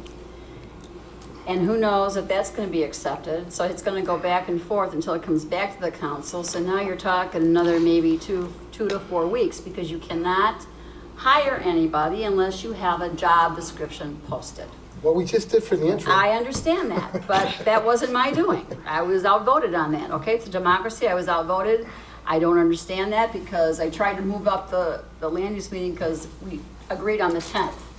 The 31st date was out there, but what I'm trying to say is nobody's stalling this process. It's just that we're not coming to agreement on, it's a job description now. It's every little tiny thing. And so you can't move forward until you have a job description. And I don't know how you can offer a job to a city interim, temporary, and or a permanent city manager until you get a job description in place. So now the process is going to be kicked back another month. Mayor? Yes. And the irony of it is, Marty was fired. Marty, I'm sorry. I hope I'm not bringing up nightmares every time I say this so often. When Marty was fired, and since then, this mess that they've created, and they want us to stand down to help them polish over the mess they created. No forethought, no plan. When Marty was fired, this whole mess was created based on the fact that we didn't, Councilwoman Quillen said we didn't have the description yet and it's going to take a month. We could have already been into the process if he was still on there, and all we had to do was hire a consultant, individual, not the company. The company is a separate consultant. Individual to be, as I call it, our inside project manager. Could have been posted already. Mm-hmm. Excuse me. Mr. And the interesting thing, I'm sorry, I forgot, is that Marty was fired and this process was started and was created. Marty was almost punished, and it was one of the 5 in the majority council vote that created the situation that's slowing it down. And again, Mike, that's not an attack on you. It was a legitimate question, but you are one of the majority voters. Mm-hmm. And because of what you requested and started that process moving, Marty got fired because of that, because it wasn't moving slow enough according to 2 other members of this council. That was their public statement only. It's not moving fast enough. Not here, the next day in the Herald News. Marty was punished because one of the 5 that voted to fire him created a process, and he was blamed for the slowdown. Mr. Jones, have you not stated to us that this process is not being slowed down by this job description being completed? Well, I mean, keep in mind the job, I'm going to answer it in a couple different ways. Okay. We do have a job description for city manager. I mean, it's existed, it's what led to, the past 2 city managers being in place. It was what we used to advertise. The committee was looking at adding some aspects of it specifically for interim. So in effect, there is a job description. The interim, and I think I said it earlier, the interim, if that language is desired to be adopted by the council and by the committee, if that does not line up with coming back with an agreement that's accepted by council, you could put whatever language you want in that agreement that further clarifies the job description. So for instance, there was the language about 7 days. If 7 days technically isn't in the job description today, but 7 days could be put into the agreement. So the 2 would run, whichever you want to happen first, it'll happen first. So I don't see the job description necessarily slowing up the process, because if it is, you just put things in the agreement that say what you would have said in the job description. But we don't know what we're going to say because we have no crystal ball. We're waiting for the committee. They might make a couple of more changes. I don't know. Right, but so I can't predict what they're going to say. Right. And I'm not advocating for or against. I'm just saying from a logical perspective, since there are elected officials on the committee and here at the full council who would make a decision on that agreement. Steve, I understand what you're explaining to me, that if what was finalized for the most part by the committee as recommendation but went back for a tweak, if it remains that way, we can go ahead and insert it ahead of time. Sure. I get that. If it changes and we've already hired him, we say, it's not in his contract. We have to wait until it's finalized to be accurate. Are you guaranteeing that nobody's going to ask for a change when it goes back to committee? Are you guaranteeing that? You could change job descriptions of anyone who's working in here. His contract. We're referring it back to his contract. But if you're referring, that's okay. I won't continue that Now, discussion. The next thing is who are we going to hire to negotiate the contract? Because with all due respect, Steve Jones, I agree with Councilman Quillen. We discussed it, I think, last night, too. At least the appearance of impropriety would be that when you had left your tenure at, when your contract ran out in Oswego, it was Jim Hock who got you a consulting job down here that turned into a full-time job as economic development director. And, unfortunately for you, deputy city manager. But, so, yeah, you can't go negotiate with the guy that helped you out. It, it would look like maybe, I'm not saying you would, but it could look the appearance. His buddy helped him out. We can't have Marty negotiate it, because if Hawk walks away, you guys are going to blame Marty and say that he did something to turn Hawk away. So who are we going to hire to negotiate it? Do we not have an HR department that could do that? Negotiates contracts? Well, along with these gentlemen. Well, they can't be involved. We have a legal department other than Marty, there's attorneys. Right. So, Mayor, I don't mean to toss any more, gasoline on this fire, but the first question that, she's not here, she's going to say, well, what are my parameters? Any parameters. I tried to point out in my comments initially, there appeared to be a real rush to do this. Right.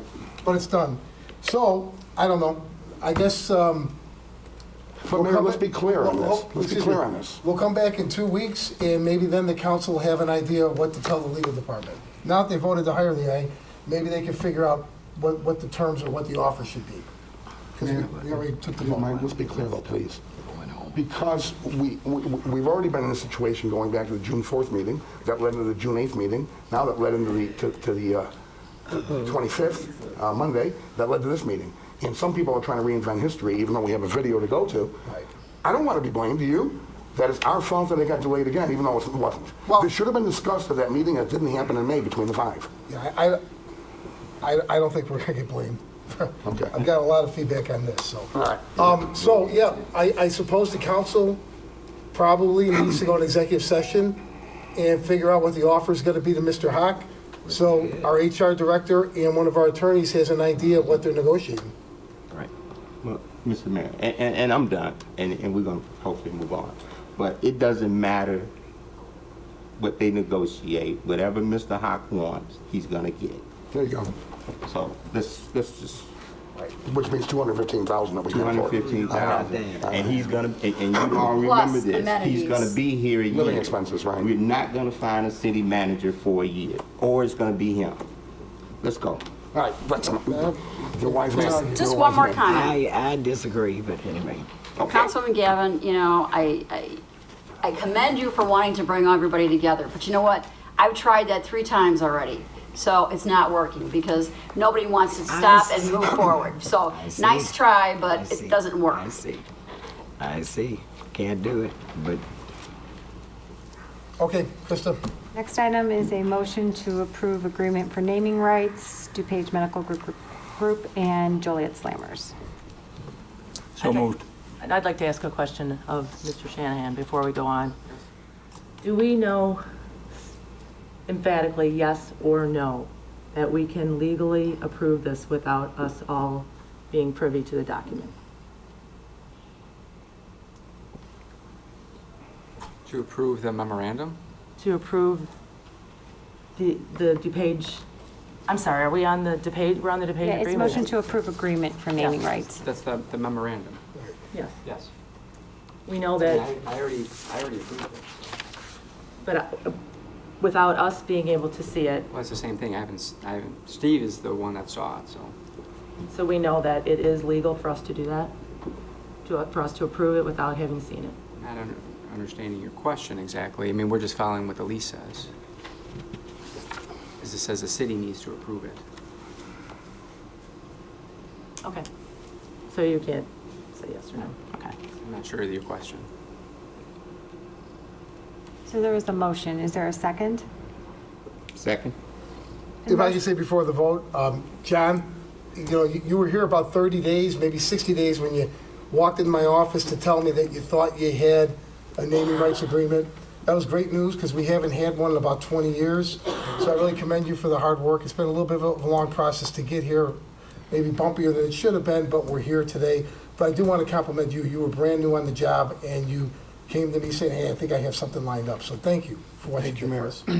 And, for us, it's a long process. This is 5 months of negotiating to get a deal with them. And I think Mr. Hugg would appreciate this because me and him had a good conversation on the phone is we would like to start sending money back to the city and back to the taxpayers. And this is what the deal does. We finally start sending some money back to the city and to the taxpayers. Can I respond real quickly? Just to be clear, We didn't talk about the agreement. We talked about the overall. No, we talked about the overall. Overall finance. Take your phone calls. My phone number's up there. This motion is seconded to approve the agreement for naming rights with DePage Medical Group and Joliet Slammers. Councilman Morris? Aye. Councilman Mudrin? Aye. Councilwoman Quillman? Aye. Councilwoman Reardon? No. Councilman Turk?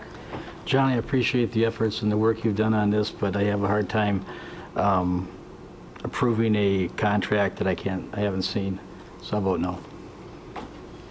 Councilman Dickinson? Aye. Councilwoman Gavin? Aye. Councilman Hug? John, I'll echo his comments. I appreciate, and you guys are making some progress there, that you are making some progress as the new the leader, if you will. And I want to make it clear that DePage Medical and the Slammers did everything within the contract. Remember, I was the one that voted against the contract back in August, thought it should be a different contract as far as the lease. Marty just referred to the fact that we're following the lease. With that said, DePage Medical and the Slammers did nothing wrong. We may have, by approving the lease that allows this type of a procedure to move forward, and because there's a lack of transparency on the final numbers, I vote no. Motion carried 5-3. Under licenses and permit applications, Council Memo 346-19, request for authorization to approve a drive-through permit for Stone City Truck Wash at 2421 South Chicago Street. It's recommended the drive-through permit be approved. So moved. Second. Been motioned and seconded to approve. Councilman Mudrin? Aye. Councilwoman Coleman? Aye. Councilwoman Reardon? Aye. Councilman Turk? Aye. Councilman Dickinson? Aye. Councilwoman Gavin? Aye. Councilman Hug? Aye. Councilman Morris? Aye. Motion carried.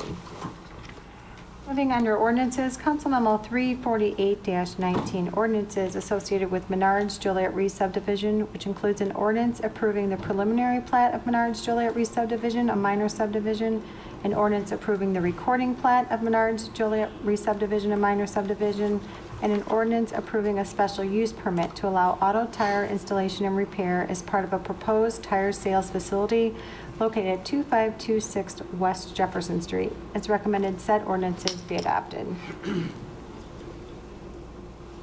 So moved. It's been motioned and seconded to approve. Councilwoman Quillman? Aye. Councilwoman Reardon? Aye. Councilman Turk? Aye. Councilman Dickinson? Aye. Councilwoman Gavin? Aye. Councilman Hug? Aye. Councilman Morris? Aye. Councilman Mudrin? Aye. Motion carried. Council Memo 349-19, an ordinance prohibiting the use of groundwater as a potable water supply surrounding the property at 1306 McKinley Avenue. It's recommended said ordinance be adopted. So moved. Second. Been motioned and seconded to approve. Councilwoman Reardon? Aye. Councilman Turk? Aye. Councilman Dickinson? Aye. Councilwoman Gavin? Aye. Councilman Hug? Aye. Councilman Morris? Aye. Councilman Mudrin? Aye. Councilwoman Quillman? Aye. Motion carried. Under resolutions, Council Memo 351-19, a resolution approving a grant agreement with the Illinois Department of Natural Resources for a railroad exhibit in Union Depot Tower at Joliet Gateway Center train station. It's recommended said resolution be adopted. So moved. Second. It's been motioned and seconded to approve. Councilman Turk? Aye. Councilman Dickinson? Aye. Councilwoman Gavin? Aye. Councilman Hug? Aye. Councilman Morris? Aye. Councilman Mudrin? Aye. Councilwoman Quillman? Aye. Councilwoman Reardon? Aye. Motion carried.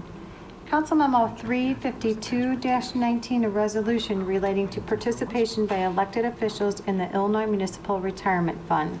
It's recommended said resolution be adopted. So moved. Second. It's been motioned and seconded to approve. Councilman Dickinson? Aye. Councilwoman Gavin? Aye. Councilman Hug? Aye. Councilman Morris? Aye. Councilman Mudrin? Aye. Councilwoman Quillman? Aye. Councilwoman Reardon? Councilman Turk? Aye. Motion carried. Council Memo 353-19, a resolution approving the submission of a build grant application for the I-55 and Illinois Route 59 Access Project. It's recommended said resolution be adopted. Mayor? Yes. Jim? Trisna, could you just briefly, if you don't mind, Mayor, on this, we already have another one in the pipeline, and we're approved. Can you tell them if this other one looks to be going well already, and real briefly, what's involved here? Yeah, there's the city in Cullinan applied for an infra grant, which is in the amount of $50 million if you receive it, up to $50 million. And that grant is moving along, seems to be moving along pretty well. There's been a lot of questions that the federal government, people who are administering the grant have been asking Cullinan's group and that their consultant. So that seems to be moving along. And the state is committed, I want to say $87 million. We got a letter recently from the acting secretary of transportation, which is wonderful.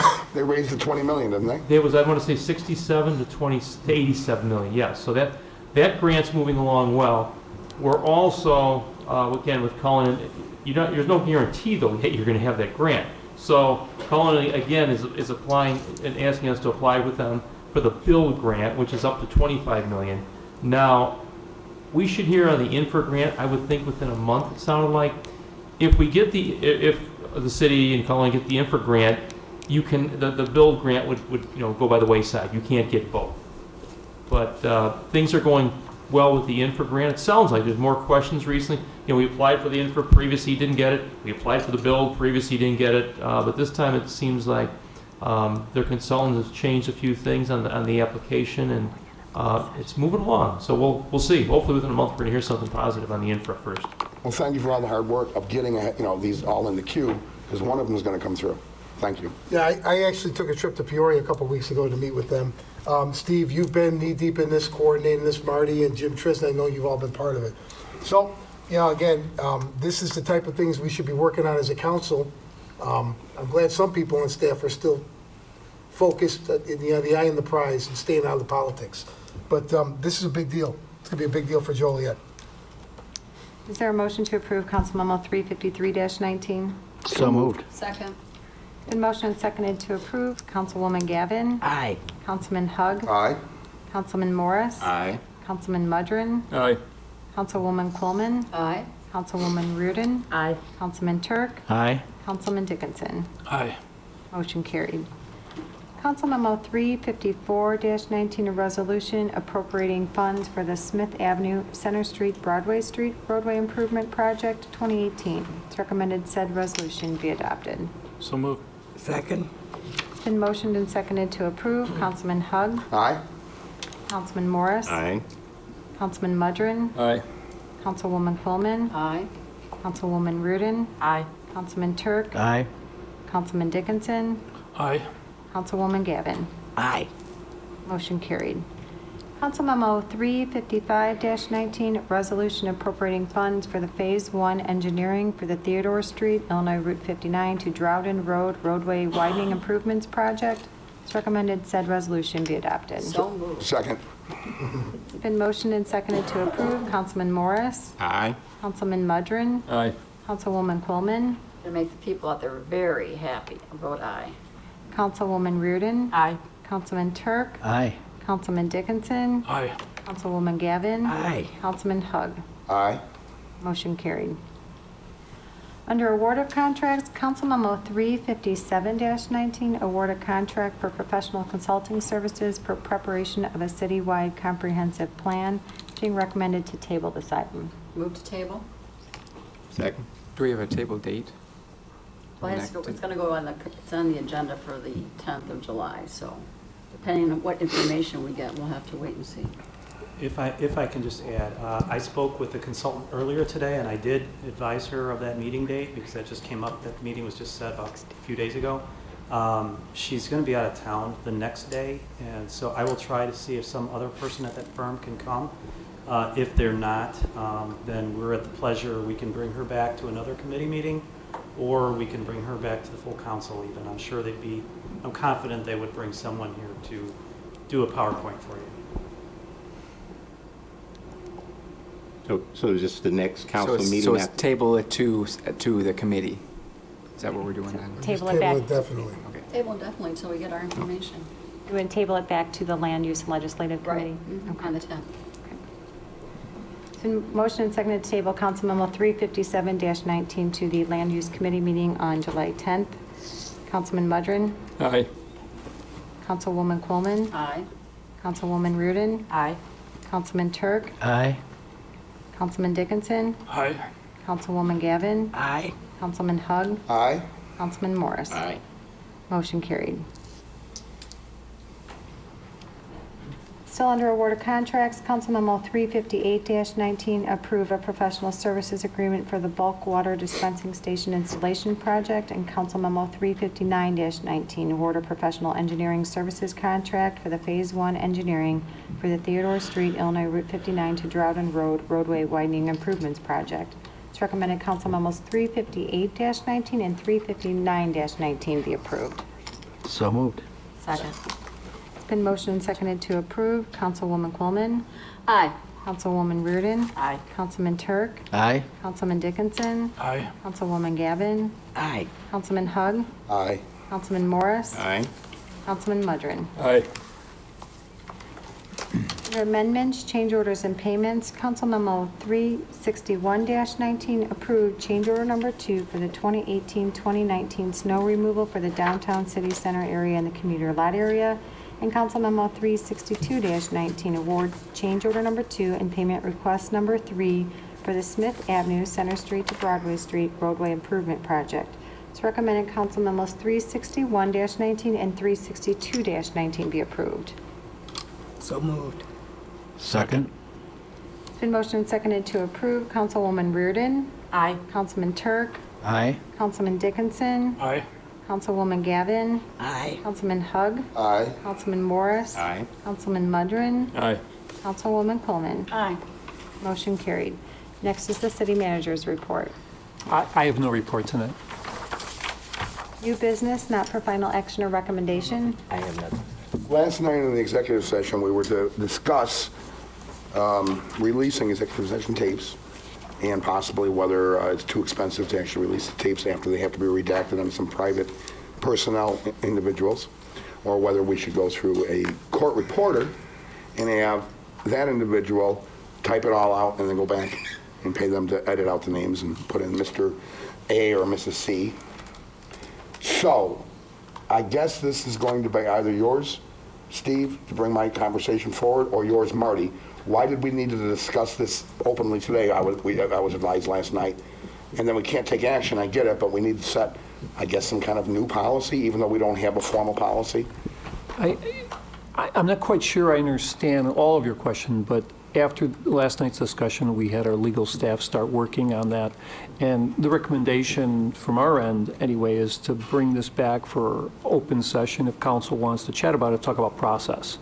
As you recall, the issue of process is something that does need more of an open airing to determine what it is then that will eventually dictate how the specific minutes are pulled, are formatted, or are reviewed.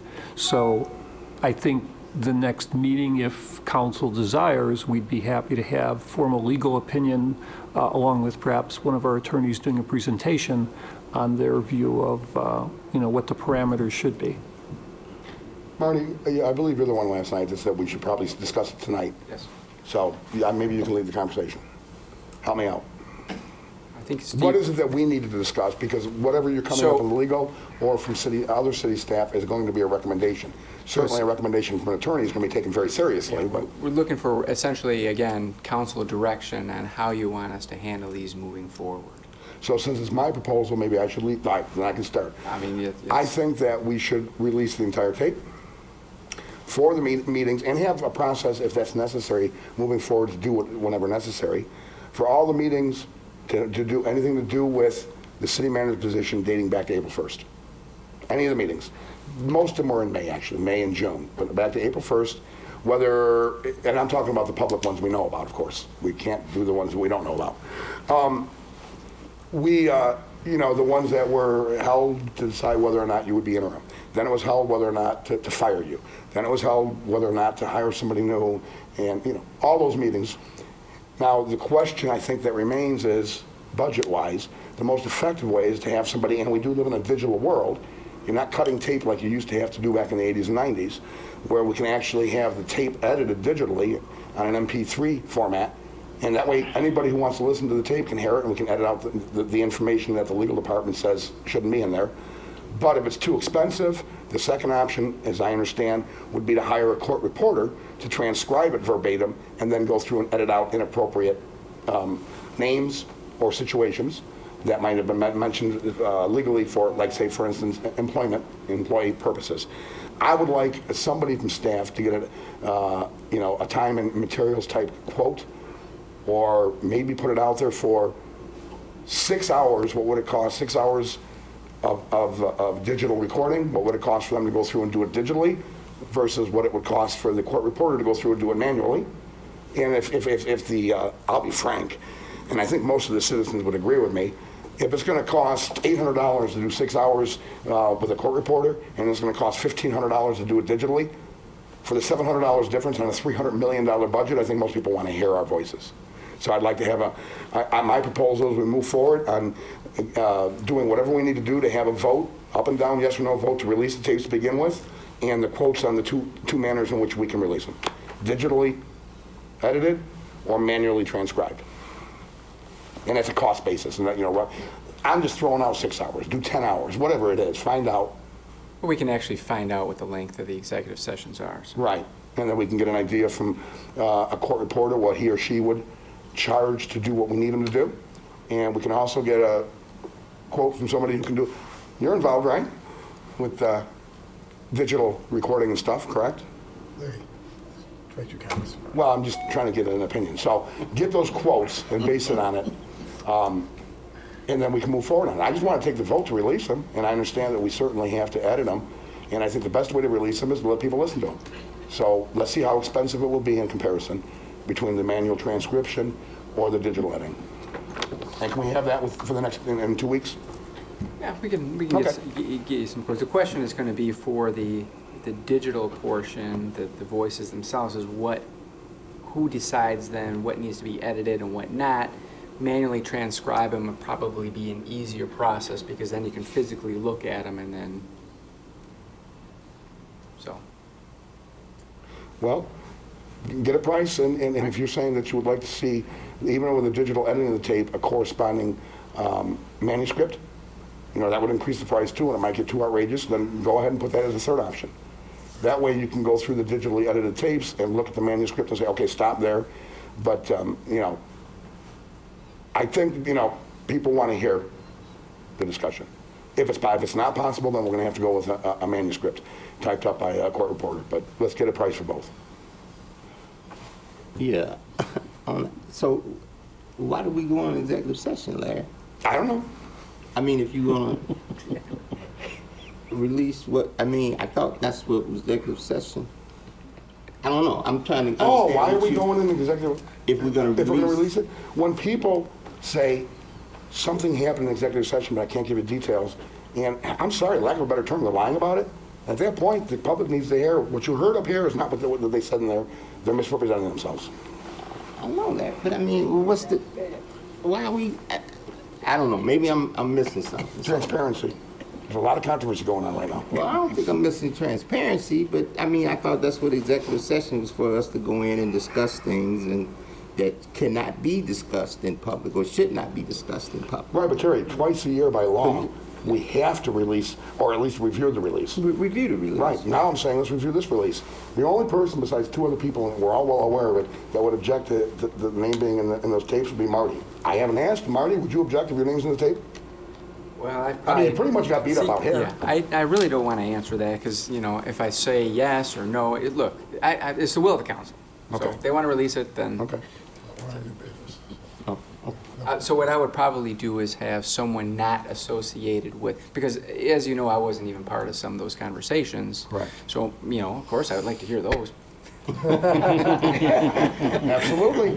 So what I would probably do is have someone from the legal department, give that opinion to you because they're not part of that, I'm gonna have to learn how to talk like you, and then so.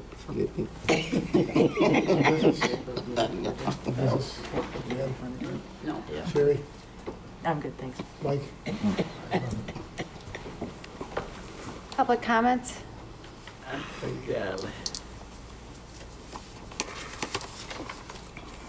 long meeting. Ben Comar, 606 Western. Two things real quick. I know there's hardly anybody here tonight, but there's a lot of people listening. Please, the 4th of July is coming up, no personal fireworks. Number one, it's unfair to animals. They get freaked out, they run. Number two, it's disrespectful to our veterans and anybody suffering from PTSD. Okay, just a reminder. I placed a phone call to councilpersons Dickinson, Gavin, Mudron, Reardon, and Turk a little more than a week ago. Nobody's called me back. Placed other phone calls. I've gotten responses. I'm disappointed. I'm disappointed in this issue that we're dealing with on the interim, and what's going on here. This is heavily politic laden. And if you think that people of Joliet are stupid, think again. If you think that we're not going to remember this come election time, think again. Okay? I'm very disappointed. Thanks. Thank you. Is there anyone else that would like to speak in public comments?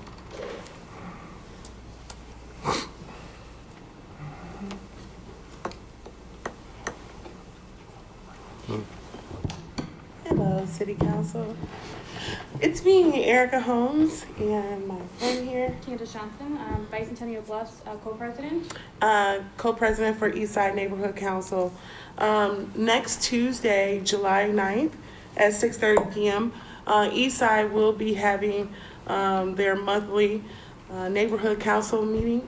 And this one's actually special because we're going to have the new superintendent for Joliet Township High School, District 204, Dr. Mike Hansen there, along with District 86, Dr. Teresa Rouse there. So we would love for everybody to come out.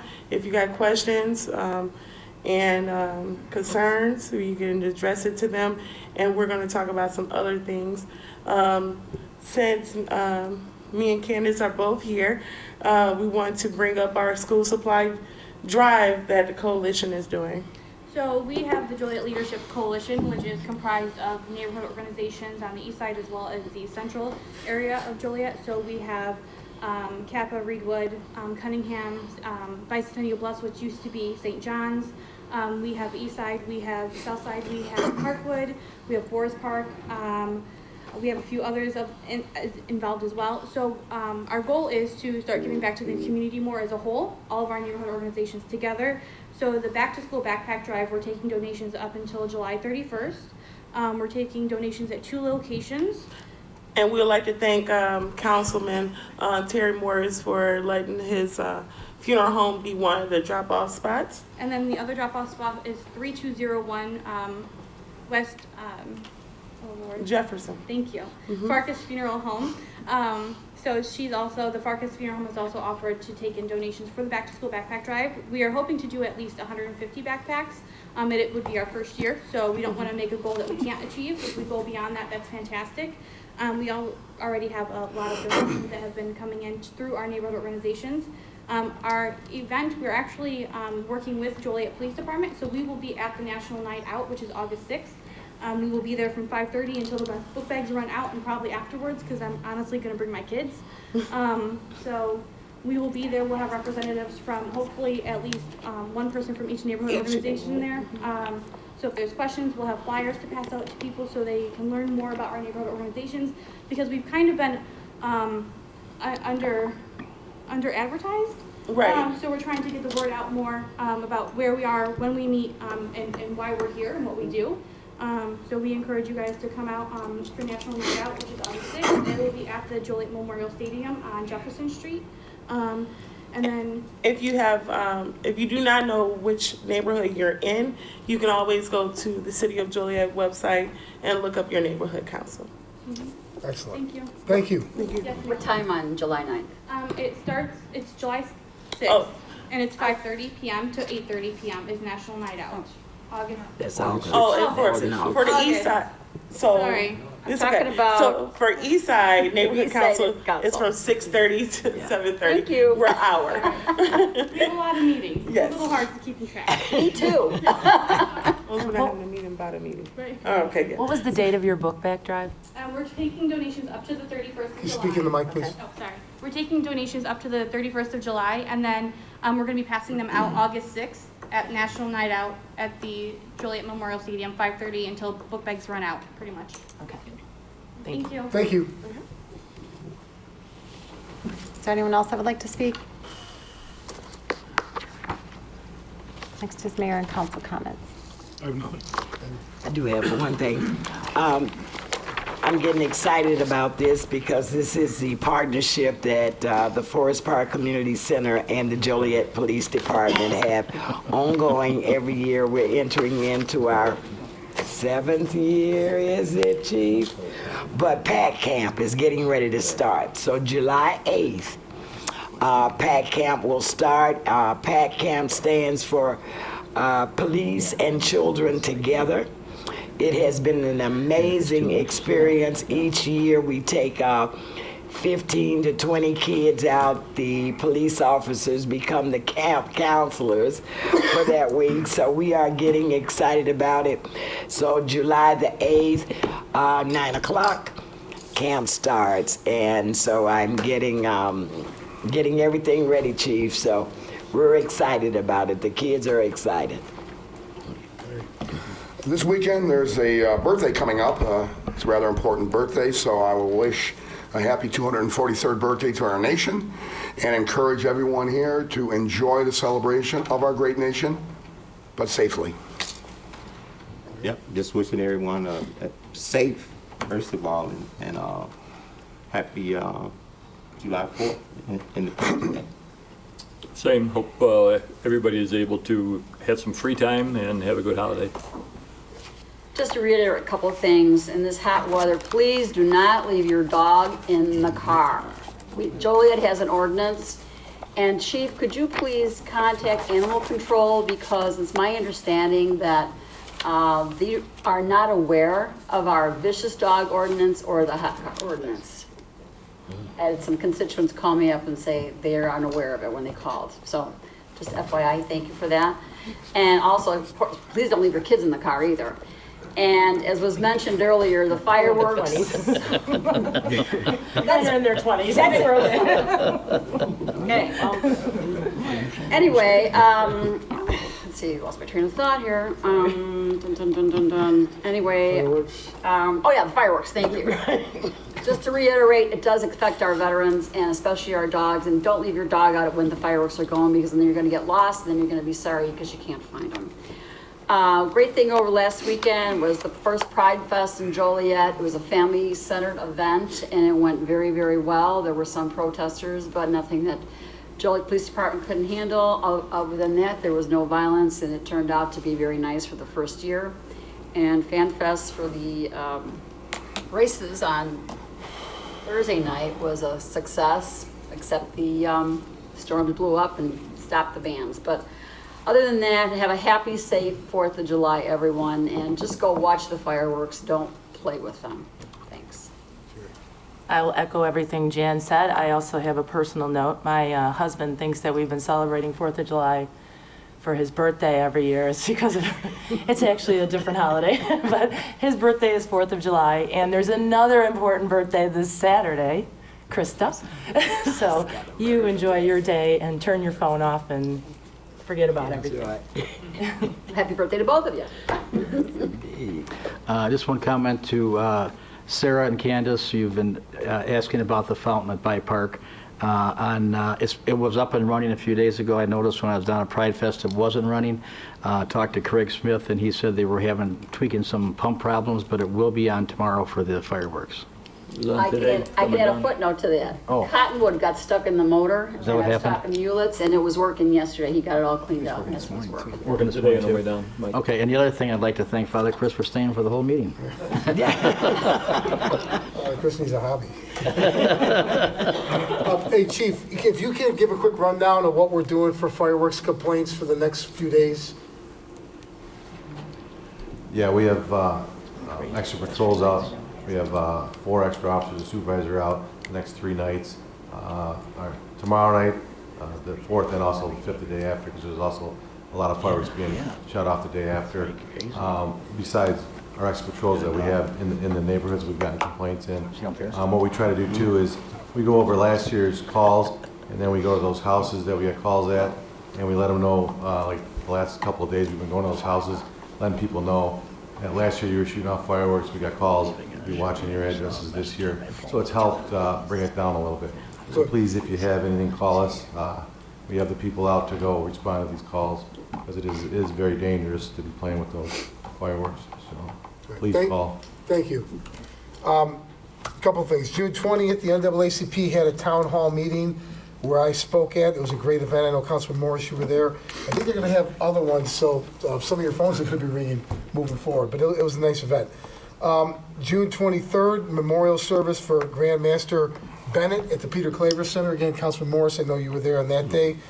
June 26th, race fan rally downtown. Councilwoman Coleman, you mentioned it. Great job to Scott Paddock, Chicagoland Speedway, the Chamber of Commerce and City Center Partnership. Of course, that carried over into this last weekend, another great weekend for NASCAR here in Joliet. They kind of fought the weather this weekend, but I know it was a great event. Thank you, Scott Paddock and all his staff for their hard work. Councilwoman Coleman, you're right, the Pride Fest that was held Saturday went over very well. I was very impressed with the turnout that they had. I think it's going to become an annual event, so congratulations to them. And again, most of the council was there for that event. And then finally, Friday the 28th, Governor Pritzker was in town with a number of elected officials and myself. He held a press conference down by one of our water treatment plants in the south end, talking about the capital money that's coming to Joliet. Not only is there money coming for I-80, there's money coming for the new downtown bridges, and there's a significant amount of money, which does tie in with the Cullinan project, for I-55 and Jefferson Street, Route 52, for a new interchange and for widening that road, I think from Ridge Road to Hobo was what I believe the announcement. So I do want to thank Governor Pritzker, and I do want to thank our 4 local legislators. Obviously, others worked on it, but Representative Larry Walsh Jr., Senator Pat McGuire, Representative Natalie Manley, and Senator Jennifer Bertino. We've made a lot of noise the last couple of years about money coming back in for infrastructure, and they delivered. So thank you, Governor Pritzker, and thank you to our representatives for the money that's coming in for the local infrastructure that can allow us to continue to grow and grow our local economy the way we've been able to do the last 4 years. So that's all I have. Thank you. Happy birthday, Krista. Is there a need for closed session? Just want to know if you're having closed session. Is there a motion to adjourn? So moved. Second. Motion seconded to adjourn. All in favor? Aye. Opposed? You know what? I have a question for you about Thank you.